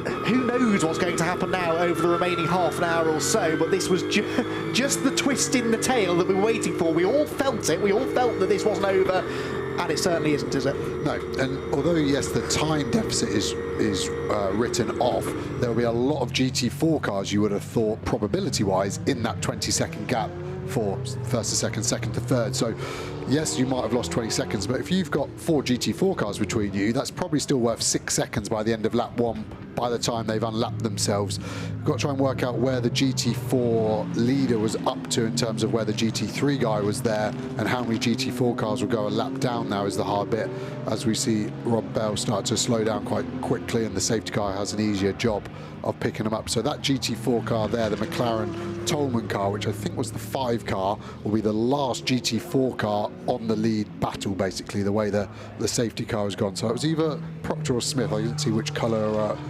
wiper covers it had. So let's see how many GT4 cars Rob has. So there we see Phil Keane many laps down. So actually there's only one GT4, one GT3 between him and McLeod. So it's going to be pretty tight between those two, I'd say, at the end of the first lap. And Phil Keane, who in real terms on the track was about 30 seconds or so in front of the Adam and Cocker duel, will not be anymore. And at some point, particularly if that car maybe isn't handling very well still, they might catch him to put a lap on him. And that could be interesting, couldn't it? Because Johnny Adam is in front of Phil Keane's teammate. Now, admittedly, there's no love lost between Phil and Johnny Cocker at the moment, but still, I'm sure he'd like to see Barwell win the championship. That's good news, though. Drivers out of both of the cars that were involved in this accident down at the old hairpin. Yeah, it looks like that's Conor O'Brien. Just had his first podium, actually, a GT Open race a few weekends ago at Silverstone, holding his right hip, so it's obviously a big impact. I can't really work out what's happened because both have damage on the front. I don't know if the Aston spun and then the Mustang has hit, but we've got a replay coming up so we can hopefully get a bit of an understanding. So, unfortunately, so this is going to be Conor coming across the track out of control, and the Mustang not knowing where he's rejoining. Yeah, not nice. That was a big old impact on the side of the car. I think that's why the whole wheel has come off the Mustang. This is a really good angle for actually. So let's watch the Mustang coming back. It's unsighted by the 3 cars in front. Everyone else has done an amazing job to miss that. So although it's a big impact, that could have been a hell of a lot worse with more cars involved and a whole wheel getting detached shows you the impact of what's gone on there. And it happened right in front of Alex McLeod, the man that's in second place as well. So thankfully, they all, apart from the Mustang, avoided the incident. But Callum McLeod, has managed to hang on to second place and keep the car in one piece. Well, there's Phil Keane. He's lapsed down, and sadly, at least for that car, the Barwell curse has struck once again. Andy Jaye, I believe, is down at Barwell to get the thoughts of Adam Ballon. I am, Andy. Yeah, I don't want to use the term Barwell curse, but I'm standing next to Adam, and when that safety car came out, he said to me, well, I could have used that in my stint. Yeah, didn't have a lot of luck in my stint, but Phil's got a fair amount of work to do now. He needs safety car after safety car after safety car, doesn't he? Yeah, he's got to make up 3 laps in 30 minutes, but, you know, Keeney's pretty quick. I've seen him do stranger things. Yeah. In all seriousness, though, Adam, I mean, we spoke before the race, things were looking good, the car was looking sharp, You've come to terms with the speed, first round you were like, wow, that's really quick, then you've just managed to harness it. Yeah. We thought this was going to happen, didn't we? And then it didn't. Well, we hoped, but you know what, anything happens, and this shows you it's just random stuff goes on, and you can't guarantee anything. I really enjoyed the beginning of the race, I thought it was all right, and then just that little tap and everything changes. What happened in the changeover? What happened with the right rear tyre? Was that a fault? No, the car broke a toe link. Snap Phil off, so it was he had to come in and change it. It's got snapped. Obviously, it fatigued during my impact. Oh, understood. So that's how we lost the laps. Does that have anything to do with the incident with the KTM? Yeah. It's the same side, so I would imagine that's exactly what happened. It was the toe link was slightly bent. Come with me. I'll take you to a monitor, and we'll talk through the incident to get your. Oh look, we're on the screen, Adam. How exciting! You've got great hair. Well done. Let's look at the incident and just talk us through it. Here we go. Yeah. So I was coming up I chose to go around the outside of the KTM, but then he didn't see me, and it blocked me. So Graham got through, and then I swapped sides, and then there wasn't enough room. Basically, he came in, and just that little dink, and that did it. And the steering was right hand down for the entire thing, which was why I was so slow. And then obviously bent the toe link as well. So from that point on, you were fighting the steering as well. Yeah, exactly. It felt like it was going to spit me off. Any corner, any left-hand corners were nightmare. Mate, I'm sorry. I'm really sorry to see that, but you'll be back, right? Back next season. Good man. Good man. That's what we want to hear. Cheers. At least there's some good news. He will be back next season. Back to you guys. Well, that is good news, Joe, because he has improved significantly this year, hasn't he, Sam Dahan, to be one of the top AM drivers in the championship. If he's back with Phil Keane again next year, guaranteed championship contender, surely. Yeah, definitely. I think big step up from GT4. He was quick in the McLaren GT4 last year, no doubt, but yeah, once you do that big jump to GT3, the cars are very difficult to drive, to get on top of. A lot more aerodynamics to generate the speed and everything. And then we'll see from there. We see big damage on that Mustang as well. So I think they're trying to just recover that to the side of the track to a safe place to speed it up a little bit. It'd be interesting to see if it's dropped much fluid. We could see the marshals doing a good job treating it. Just that cement dust they put down to kind of mop up the fluids. But the first time you drive over that, it's obviously a very dusty change from a normal sticky tarmac. So it'll be interesting to see exactly what they'll be able to do. First lap through there'll be a huge amount of dust kicked up, so vision's not as good either. But yeah, I reckon another lap behind the safety car, then we're going to be good to go. So probably got 24, 23 minutes of green flag racing, I would suggest. There's that cement dust we're talking about, so they will just pull it down, then they'll sweep it into the grain of the tarmac to get rid of all that oil, coolant, everything that got dropped out of both of those cars that we saw steaming. But yeah, that is a sad old sight for those cars. They're going to need a lot of repair work. The positive is the teams have got 6 to 7 months before the next race should happen for those cars.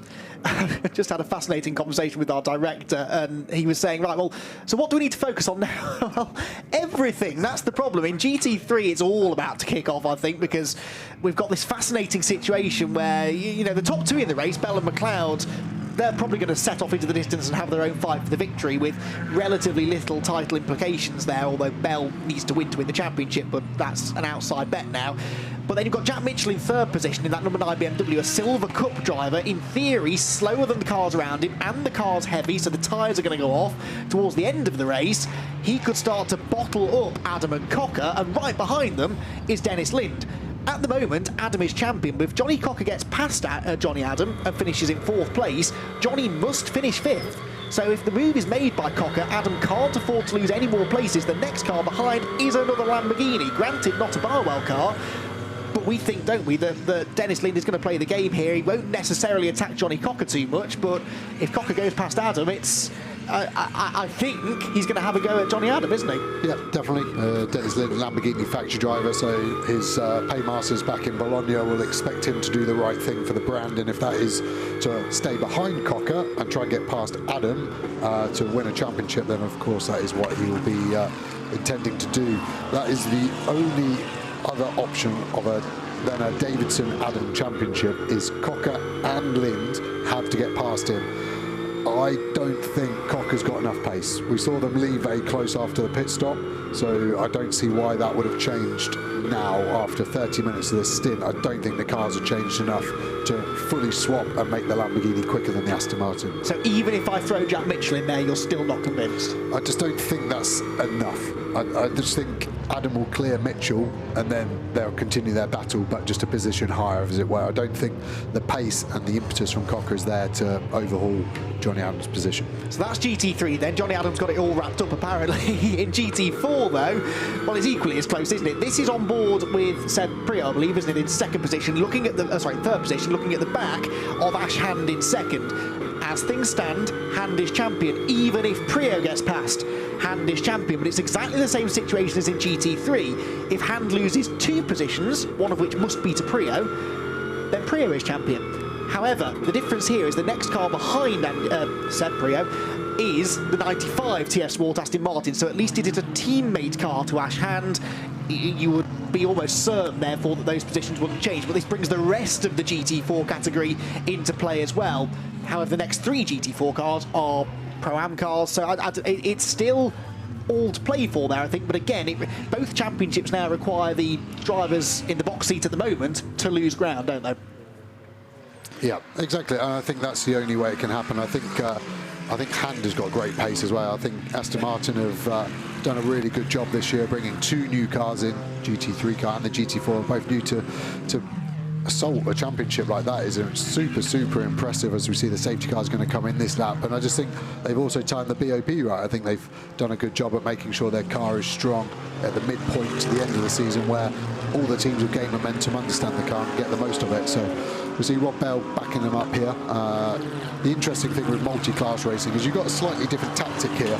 As the GT3 guy with a GT4 car, if you can back them up really early and accelerate early, you've got the longest time possible with the GT4 car holding up the GT3s behind him, so you can kind of get a bigger jump on all of them using that GT4 car as a tactical pawn piece in the game of chess we're playing here.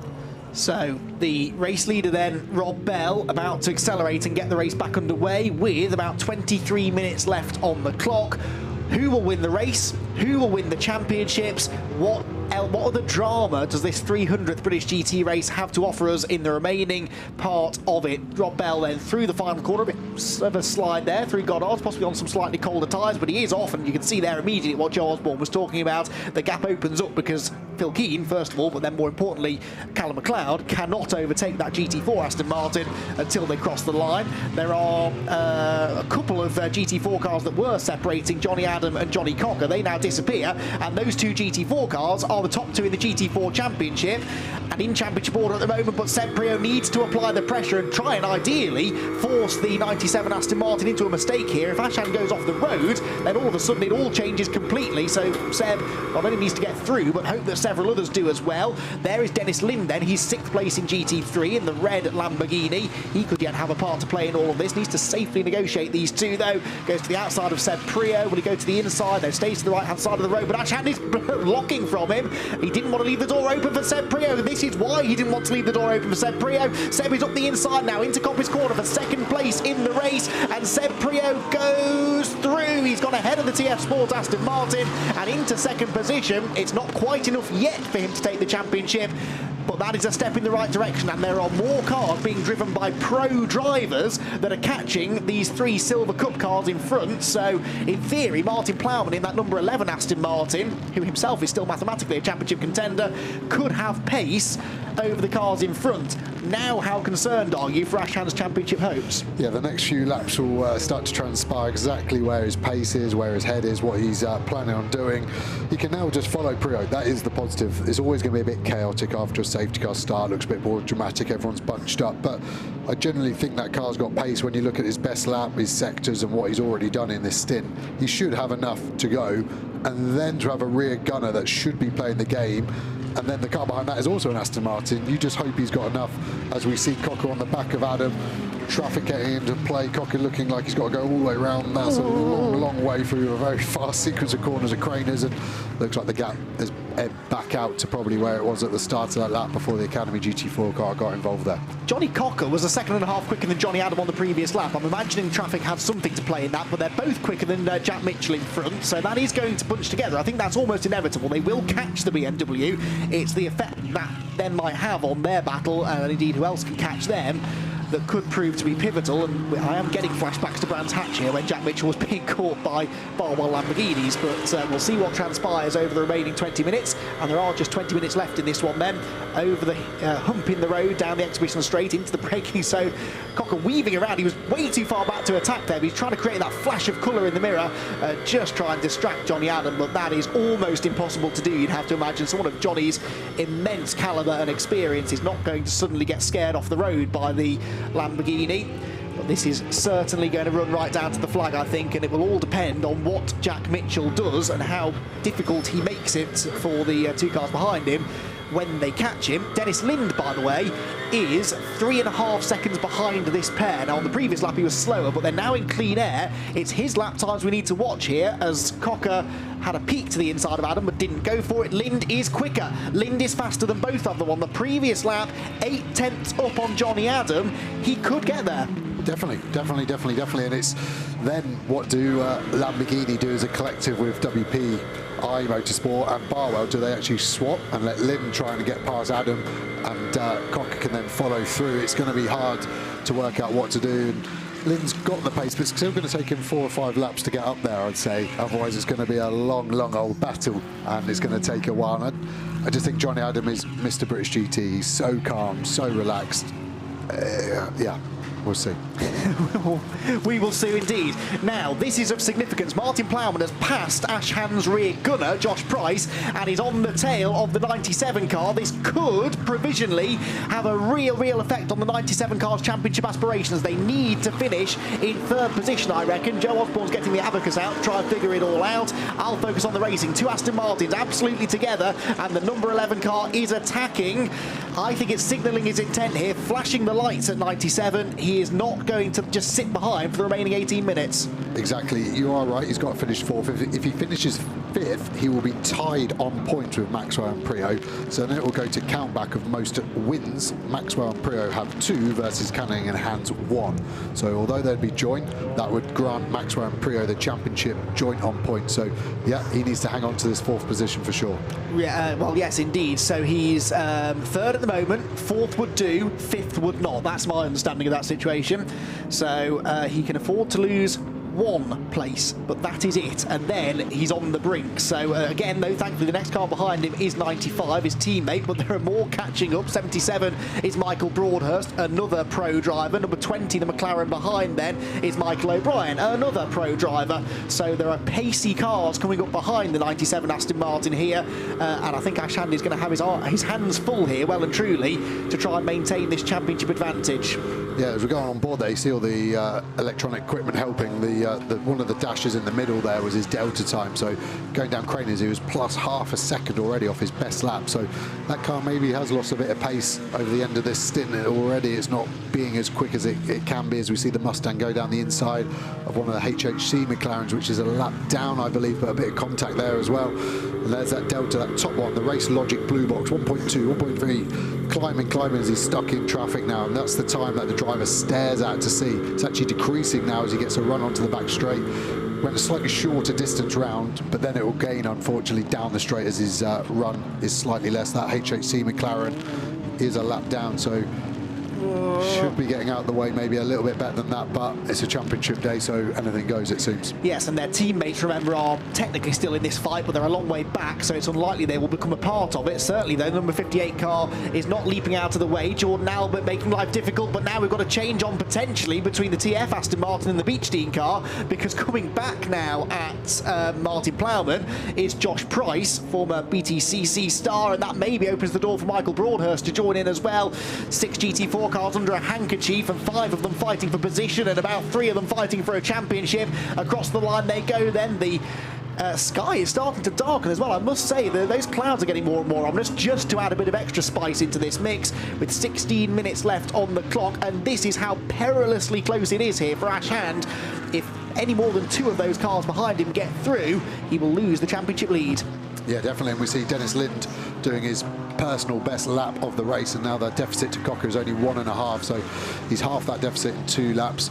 Cocker's doing a really, really good job here, staying with Johnny Adam, only 4 tenths behind him, and actually Mitchell's upped his pace, so they're all kind of status quo, apart from Lind at the back of that group catching, so that's going to be interesting to see as we see Hand still stuck behind the HHC McLaren of Albert, so this is hurting him. You can see how far the Mustang's gone. It's in front of that Porsche Cayman all the way in front, so he's probably lost 6 seconds all the way up there. And that McLaren's not slow, it was just the way the safety car felt has put him a lap down. So he's not a lap down on pace, he's a lap down on bad luck, really.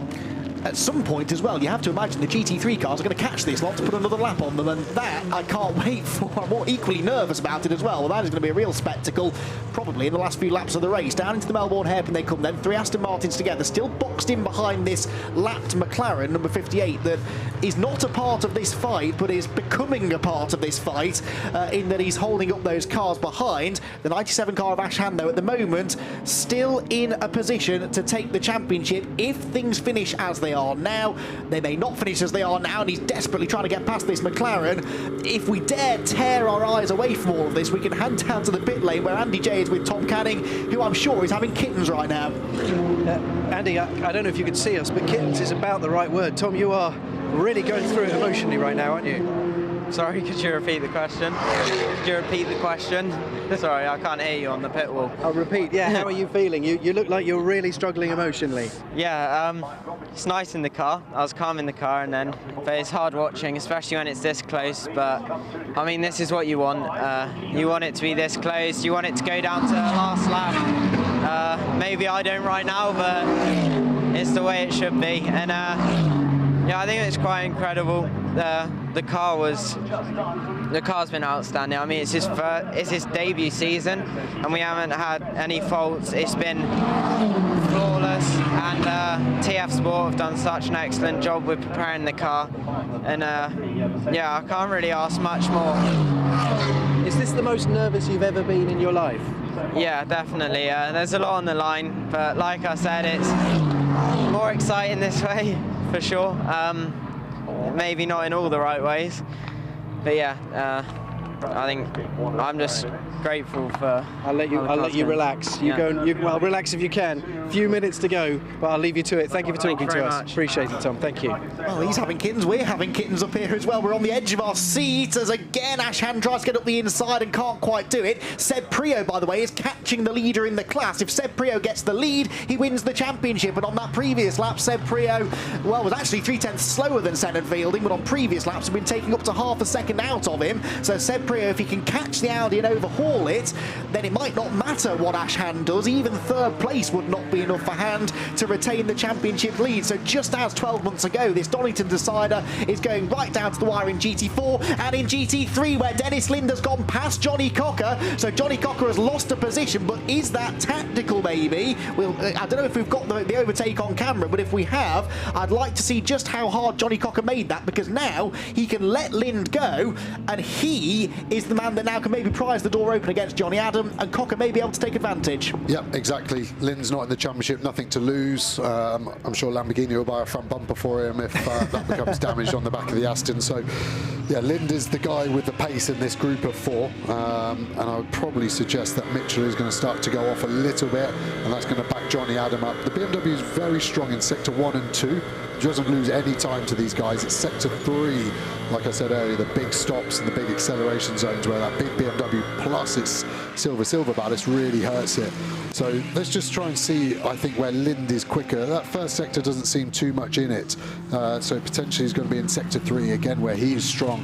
That Lamborghini, good traction, mid-engined V10, loads of torque coming out of the corners, and Johnny just needs to be a bit closer. This gap is too big. If Lind were to overtake Adam, he's not going to be able to benefit from that door being forced open. So he needs to now dig deep for this last 10 minutes and give it everything. It really is win it or bin it. There is no point finishing where he is right now with where the championship is. I don't care if you finish 2nd, 3rd, 5th, 6th, 900th. It doesn't matter. Win or bin.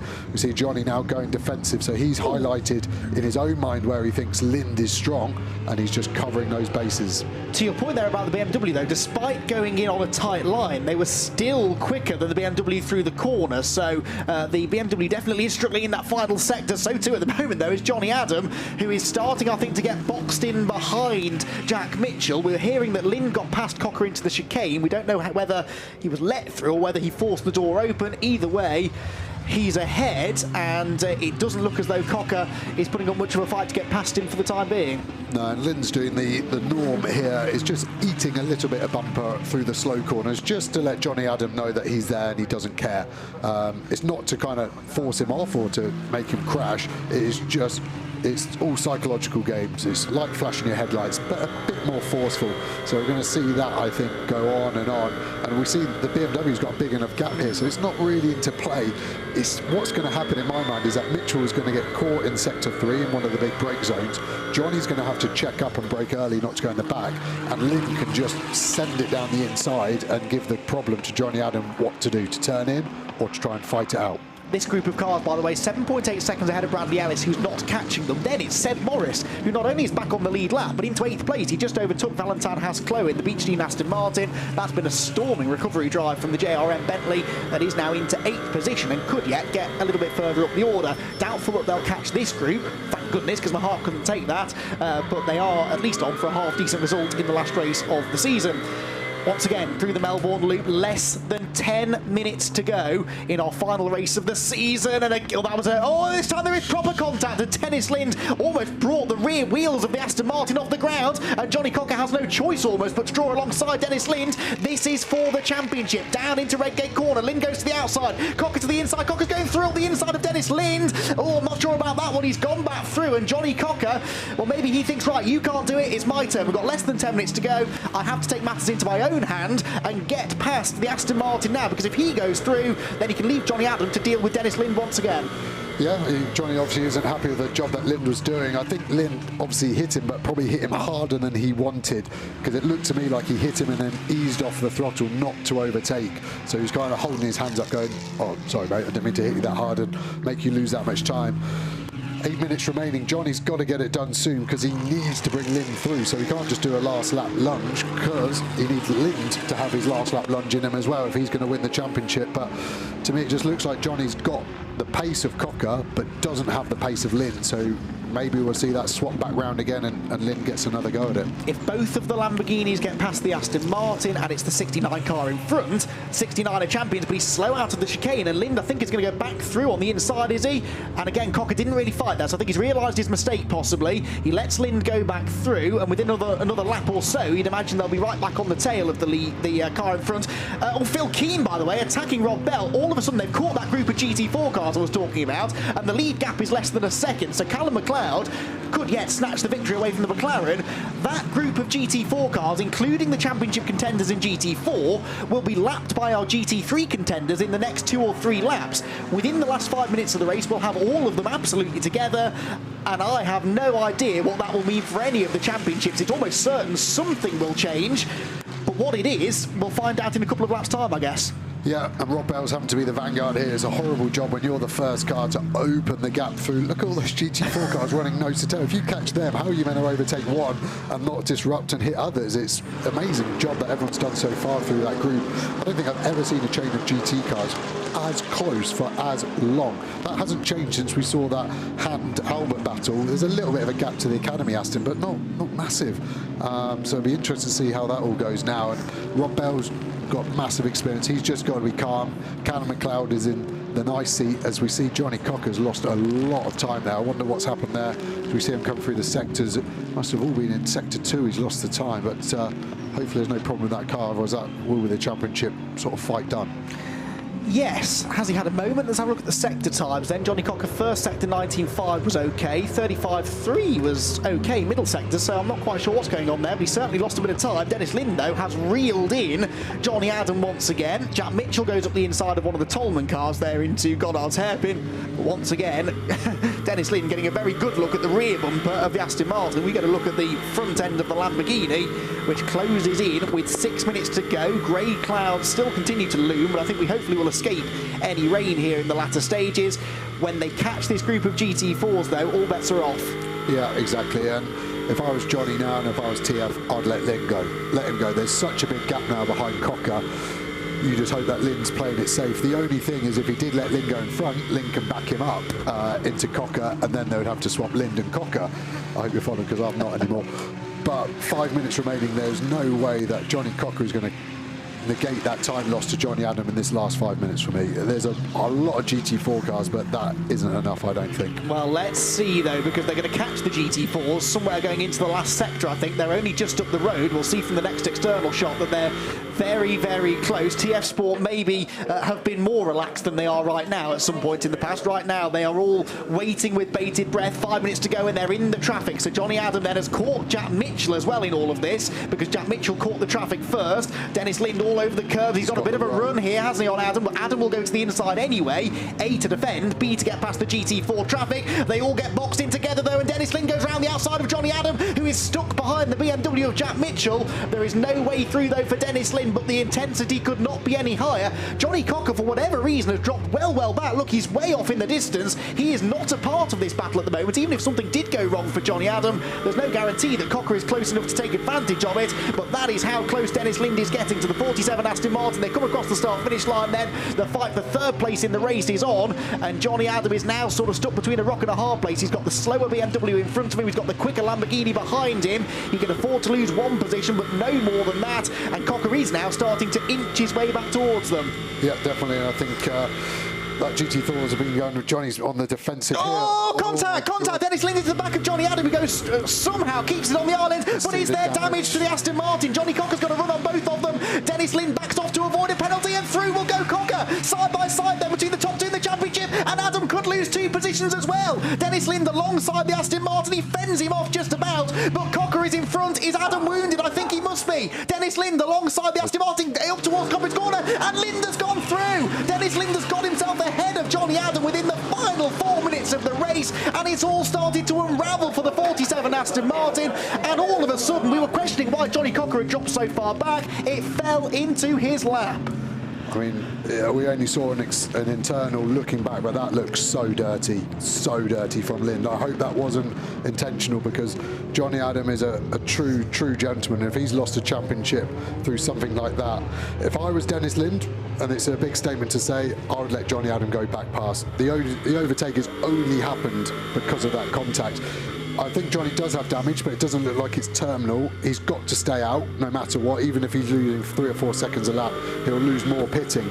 But this moment in time, from what my really poor mathematics is, I wish I'd concentrated at school. I think this is Cocker, right? I need to go back to my scoring sheet. Right, go on then. I'll watch the pictures, because we've only got a couple of laps to go. Johnny Adam is not out of it, but the car I don't think is at 100% health. He is down to 6th position then. Johnny Cocker is in 4th. Johnny Adam is down to 6th. And Bradley Ellis is only 5 seconds behind them. The verdict. Cocker will win this by half a point. He'll be on 128.5, and that will put Davidson Adam, if they finish in 6th, at 128. If Adam can get passed back to Lind, he'll be on 131, so we'll take the championship. So the championship, as it stands, is half a point, which I don't know why we have half points, is to Johnny Cocker. So we've got to watch. Adam's gone. He is losing time, hand over fist, like I think is damage. I'd love to see an external shot looking through the old hairpin to why there was contact between the front right of Lind and the rear left of Johnny Adam, but my gut instinct is that was pretty dirty. Well, we will hopefully later on, possibly after the race, have a look at a replay of that. But for now, Cocker is in front. Lind is catching, but surely won't attack him. Johnny Cocker is also starting to catch the BMW chap Mitchell, but we'll deal with that in a moment. What about GT4? Seb Prio is still in second place. He's no longer catching the race leader, and he's on a final warning for track limits, is Seb Prio. So, in a way, well, you may as well keep pushing, I suppose, but another track limits infringement, they'll get a penalty. They're still, though, I think that will go to Ash Hand, won't it? Yes, and so I'm just thinking massively out here. If Lynn gets a penalty, then Adam gets the championship. So it might finish on track like this, but unfortunately it might go to the stewards. And if Lynn gets a penalty that puts him behind Adam, then Adam and Davidson are champion. And for me, that's the most likely thing from the one angle we saw. I'm calling it early, and I'm putting my head on the line that I think it was Lynn's fault, the incident. Until we see that external shot, it's very hard to tell why the contact occurred. Well, there will be a discussion, there's no doubt about it. I mean, there's no way that TF Sport will let that slide. They're going to try and get the decision made in their favour, and that's all they need, isn't it, for Lynn to get disqualified or get given a post-race penalty to redress the situation. Rob Bell is avoiding all of the drama. He is just over a lap away from the race victory. Remember, even if he won, he needed 69 and 47 to finish further back than they are now, I'm fairly sure, although we will just double check it, but we don't think this is going to be enough for Bell to steal it from under everybody's noses. No, they'd be third in the championship, right? 126, so yeah, 2 points behind Davidson, Adam, and 2.5 points behind Cocker. So my maths teacher would be so proud of me right now. So actually, they're only going to miss out on the championship by 2.5 points, is that right? Yes, exactly. Blimey, right, okay. Well, they're less than a lap away from the race victory that very nearly, from out of nowhere, stole them the championship. It will still, though, be the first victory for the new car, the first victory for those two together. If they can keep this together to the flag, a brilliant achievement, Joe. Yeah, definitely. It's been a long championship for Balfe in terms of bringing that car in. Like we said with the Aston Martin, bringing a new car to any championship's hard, but a competitive championship like British GT is so difficult. And yeah, it is so nice to finish with a win. It's the one that you think all the way through the winter. If you're the pro, it's the one that makes you get up a bit earlier and go to the gym. If you're the AM, it's the one that makes you spend another 10,000 quid on something. And if you're the team, it's the one that makes you do a few more hours in the workshop to make sure that that car is pristine. And yeah, Rob can just cruise. Obviously, the Lambo behind Keeney is out of the championship and out of the race, which is a shame. But yeah, I think we've got to wait to see what race control say, and hopefully they're swift of their actions one way or the other, so at least we know early as possible what the outcome is. Well, the 300th race in British GT history has delivered more than its fair share of drama and intrigue, a championship battle that may go beyond the checkered flag, but there's no doubt who the checkered flag will go to. It's Rob Bell and Sean Balfe who finally win in the brand new McLaren. Well, brand new, it started racing in the championship at the start of the year. It took them all year to win, but they've got there in the end. Callum McLeod and Ian Loggie will come home second. Jack Mitchell, by the looks of it, will hang on to third, but Johnny Cocker and Sam Dahan are provisionally about to be crowned the 2019 British GT champions. They did nothing wrong, let's stress that now. They will come across the line in fourth, and they, on points alone, have done enough to wrap up the title. Barwell is celebrating. It will all, though, be decided, I think, in a conversation post-race, which actually will have absolutely nothing to do with Barwell Motorsport at all. Right, GT4 then. Through has already come Senan Fielding to win in GT4, with Seb Prio only 1.5 seconds behind, but Ash Hand in third position is going to bring the TF Sport Aston Martin that he shares with Tom Canning home to finish on the podium and to win the championship in GT4. A fantastic drive it was from the TF Sport squad as well, and a great drive there for Hand to fend off Martin Plowman. Whether Plowman decided to play the Aston Martin game in the end, I don't know, but certainly early on in that run, he was not. He was trying to get through, and Hand had to get his elbows out to fend him off. You won't be surprised to hear that the incident involving cars 47 and 18 is under investigation. That's Johnny Adam and Dennis Lind, and that is why we can only say that this is a provisional championship for the 69 car. If there's a penalty, that may, unfortunately, despite the fact it wasn't their fault, take it away from them. Yeah, and I think race control will probably, with the severity of the implications of the penalty, want to look at every angle, not just our TV angles that we've got. All the cars will run an onboard camera, which they'll be able to see. You can even, if the race director really wants to look at the data from the car, what brake pressure. For example, if Lind was hitting the brakes hard and then came off the brake and the contact happened after that, that would make him look a bit guiltier. If Johnny Adam maybe got on the brake harder, and that was why the closing speed happened. So we have a replay here. So this is the onboard from Johnny Adam, and it's not the closing speed so much. It's Johnny going back to the racing line and Lind turning in. It's just hard to then work out where the GT4. So this is the one I want to see. They're sort of moving in opposite directions, aren't they? Adam's going left and Lind's going right. The outboard definitely makes it look less suspicious of Lind. I'll hold my hands up to my early call on that. But I think the contact occurs because of Lind.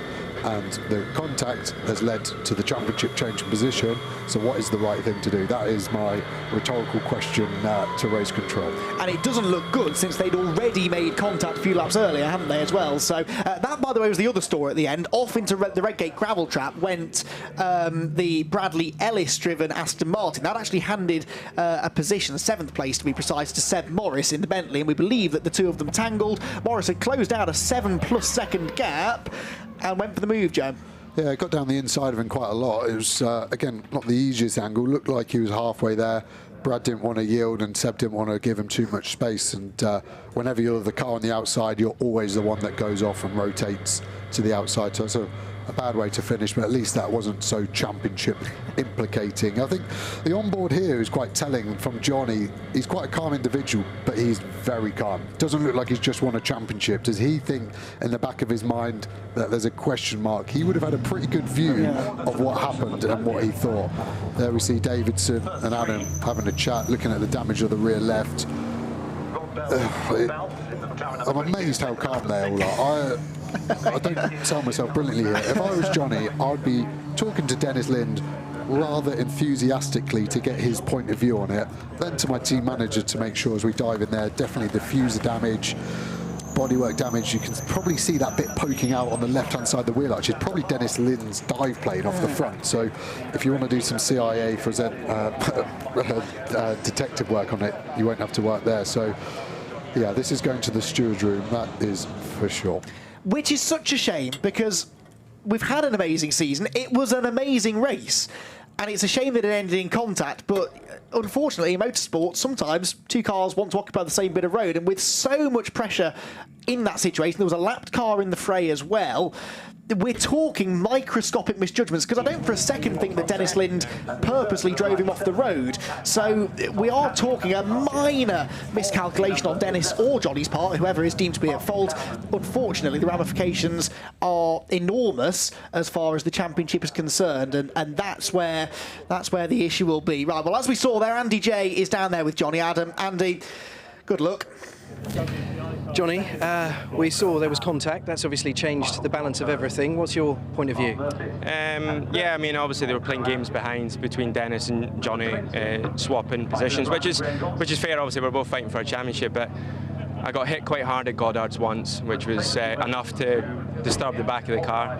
And then what happened down at the old hairpin, just unacceptable. I mean, he's another factory driver. You know, Dennis Lind is a factory driver for Lamborghini, and he didn't need to do that. You could see how much damage we've got. The car felt really good up to there was no issue, and then as soon as we got hit, we were limped pretty much. So I want to fight for a championship, I want to fight fairly. Johnny done that, but when Dennis got involved, it was just obvious what the game plan was, and we're a single Aston out there, unfortunately, against two Lamborghinis. One's in the championship, which was respectful, the other one not so much, and no championship should be won or lost like that, really. So we'll see. I mean, we definitely want to obviously go up and speak about it, because to be shoved off and blatantly get by, and then we couldn't even retaliate because there was obviously big damage to the car. So it was a limp home mode. But up to there, it was a good race. Really enjoyed it, but not the way a championship should be lost, really. Okay, Johnny, thank you. Obviously, subject to review, you might find yourselves in a happy position, but no one wants to be in this situation, do they? No, nobody wants to be in this situation. You know, everyone obviously tunes in on TV, wants to see a great race, and it was an epic race. But yeah, that's not the way to win any championship. But we'll see. We'll fight hard for it. Thanks for talking to us, Johnny. I appreciate that. I'll see if I can find Johnny Cocker. I think he's close to us. There he is. Johnny, hello. How are you doing? How are you feeling right now? I'm not sure yet. I'm not sure.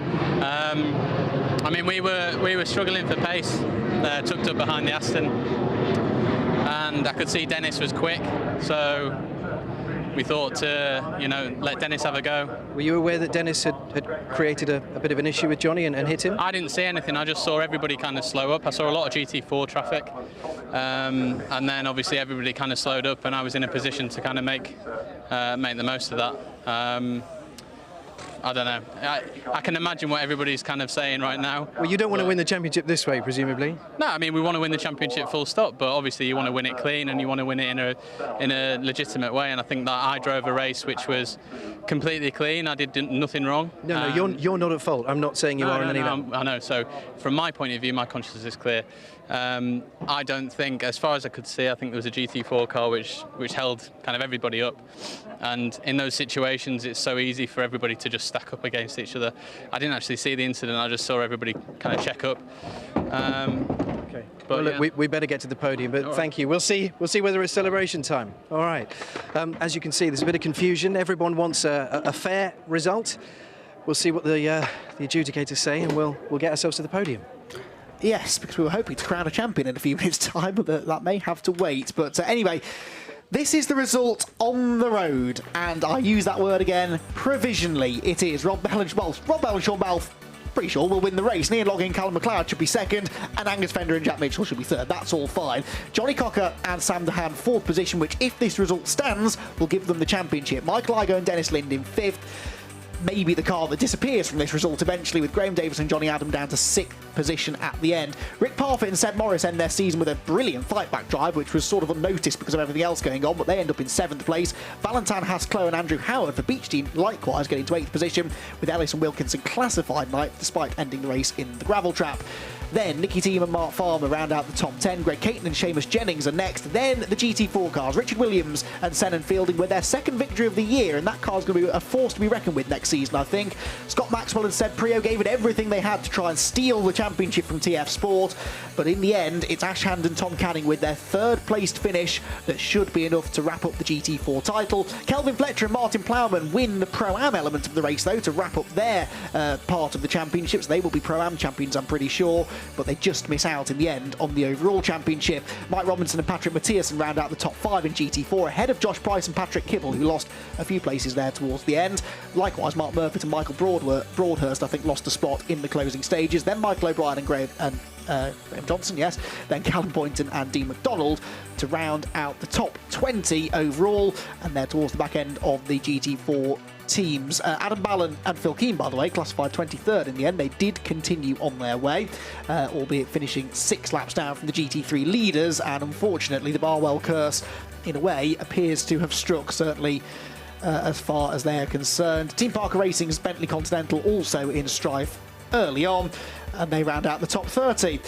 Well, regardless of what happens in the championship, we do know that Rob Bell and Sean Bell just won for the first time in the new McLaren, and Andy Jaye, I reckon they're pretty pleased with that. They are chuffed to bits. They're taking some congratulations from their fellow drivers, but come on in, guys. Rob, you were confident ahead of time. You were right to be.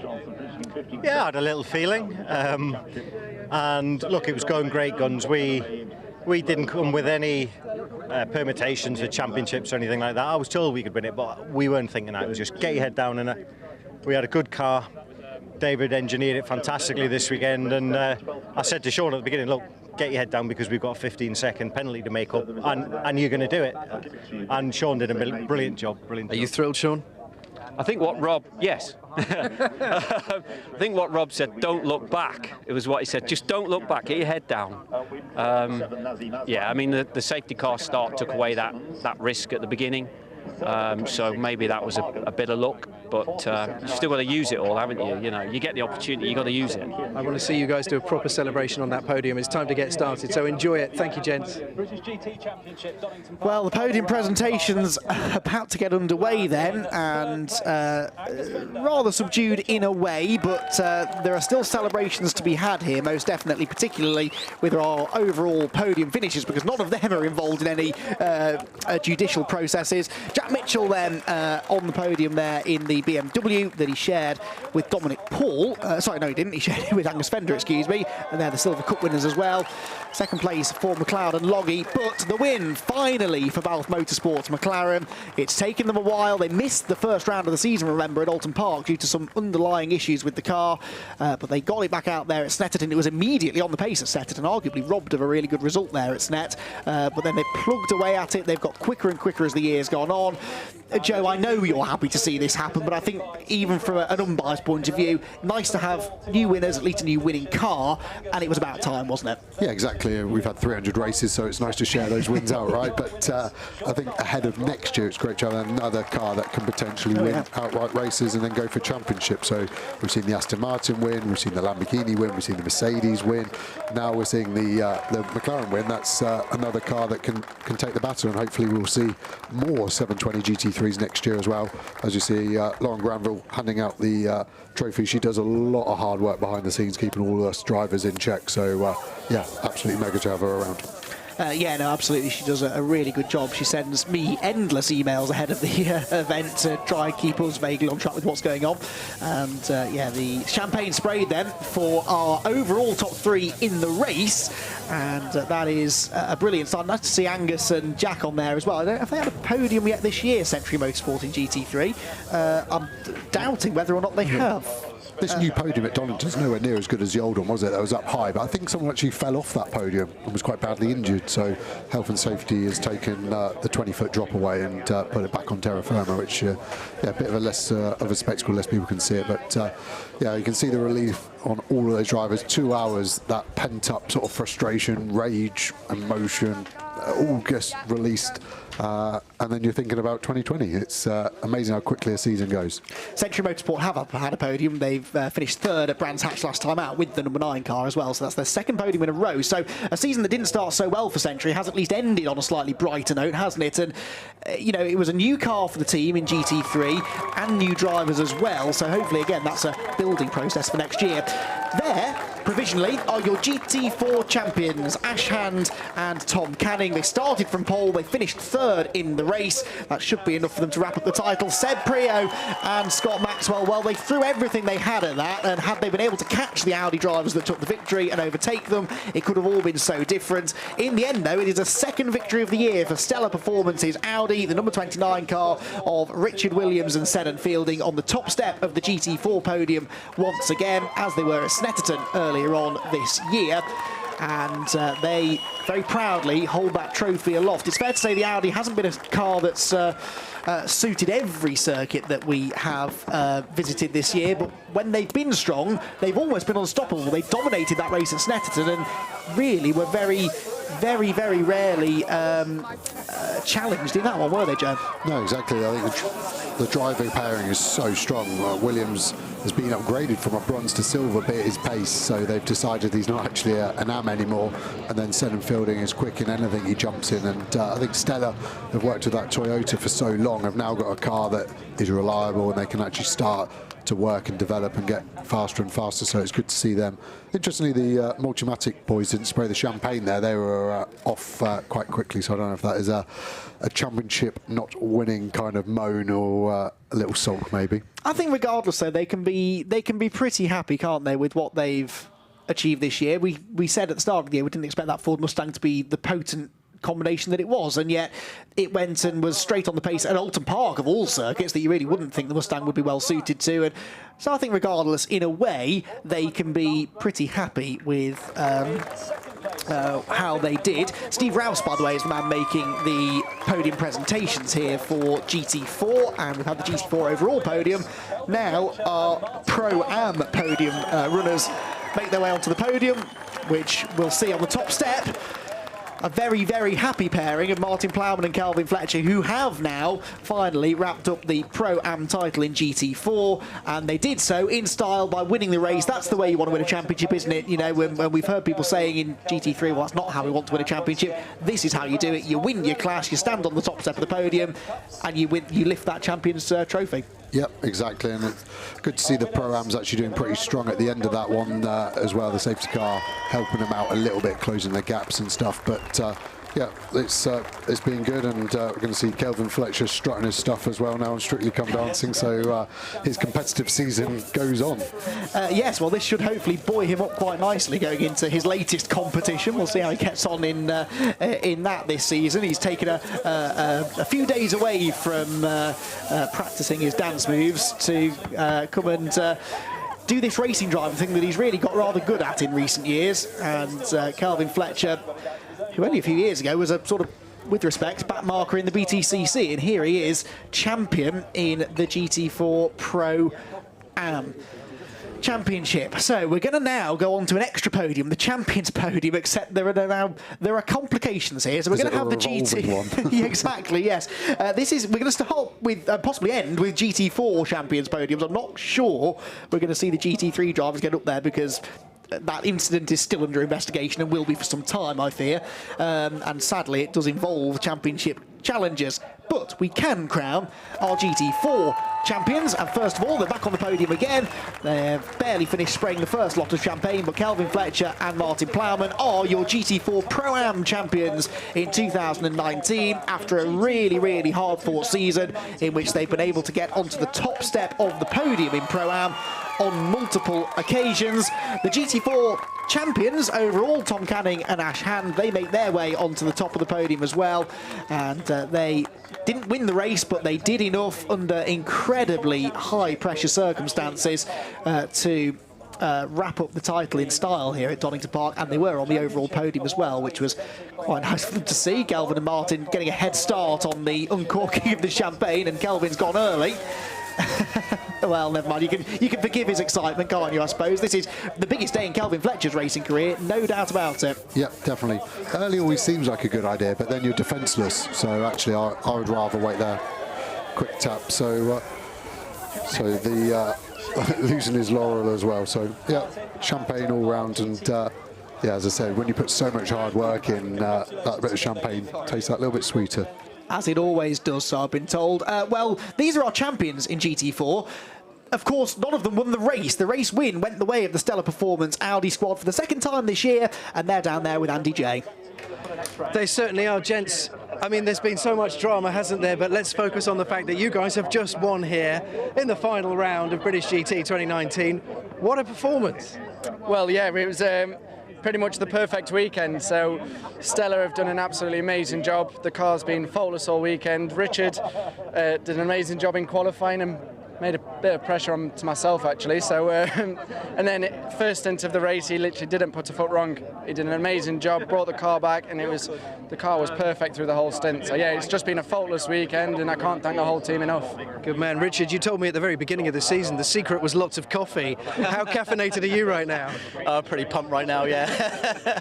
No, I think, I mean, yeah, it couldn't have really gone any better, as Sten's already said. I mean, we've actually, the whole team have delivered a perfect weekend, right from the get-go yesterday, through free practice 1, free practice 2, qualifying, and then into the race. Just unbelievable, yeah. So great result for the rest, for the end of the season. Take that through the winter and into next year. Great stuff. We'll see you next year. Well done, guys. Congratulations. Brilliant. Cheers, well done. So those are the GT4 race winners, but how about the GT4 champions? Oh dear, absolutely caked in champagne. And you've got a camera there as well. Hello. Don't know where to look now. How does it feel? I bet you are just, well, you were so terrified. Relaxed now? Yeah, so much relief. It's awesome. But yeah, it's great to see Aston's won the Pro-Am Championship as well, but I'm over the moon with our result. I mean, who'd have thought this after Alton Park, where we scored 0 rounds, and since then we've just had a really consistent year. Ash done a great job. I've been pushing hard as I can all year, and Yeah, I'm Good for you. Let's hear from Ash. Ash, you look slightly stunned with this. No, I'm just happy, mate. Do you know what I mean? It was like coming into the weekend, we knew what we had to do, and we've done that. So I couldn't be happier. We've done a great job all year. We pushed so hard. Everybody at Aston and the team at TF Sport, everybody's just done such a good job. Even at the last round, we didn't even think we were going to get out of the race at one point. So everybody at the team's done an amazing job, and I'm just grateful to be winning the championship, my teammate Tom and TF Sport and Aston Martin. Yeah, so great job by everyone. That's well done. Go and enjoy yourselves. GT4 champions, British GT 2019. Well done. Excellent. Congratulations. Good stuff. Happy days. Wowee. I mean, how do you sum that up? Thankfully, you don't have to. Well, I don't. Andy McEwan and Joe Osborne do. And guys, it's been, as ever, incredibly eventful. Everything we hoped for and more, I think, Andy. Here are the highlights then of a race that started behind the safety car after a bizarre collision with some GT4 cars on the green flag lap. Immediately the story was Adam Ballon, the championship leader, losing places hand over fist whilst there was a spin for Rick Parfitt at Redgate Corner. That explains why they dropped down the order. Contact with the GT4 KTM for Ballon, and unfortunately that would have severe consequences later on in the race. He was plummeting down the order outside of the points by the time the pit stop window opened. Ian Logie, meanwhile, survived a huge moment at the old hairpin, bounced back on the track. Graham Davidson nearly got past him and unfortunately ran onto the grass and ended up falling back behind. Meanwhile, Tom Cadding took over the GT4 class lead. Eventually they would fall out of the lead, but would at least stay far enough in front to win the title, whilst Phil Keane got into the 72 Lamborghini, which almost instantly broke something in the right rear corner that fired him off the road. Speaking of being fired off the road, the 35 Aston Martin was off the road too at the old hairpin, bounced back into the track and was collected heavily by the race performance Ford Mustang, which brought out the race's only safety car. After the safety car, all eyes were on the GT4 battle, where it was perilously close for the 97 TF Sport Aston Martin, whilst in GT3, Dennis Lind and Johnny Adam got personal not once but twice. The second occasion down at the old hairpin, sending Adam wide and opening the door for Johnny Cocker to move through into provisionally a championship-winning position. It was the McLaren, though, of Rob Bell and Sean Balfe that took the race victory in the end, the first for the new McLaren, whilst Cocker and Dahan came across the line high enough up the order to win the 2019 championship.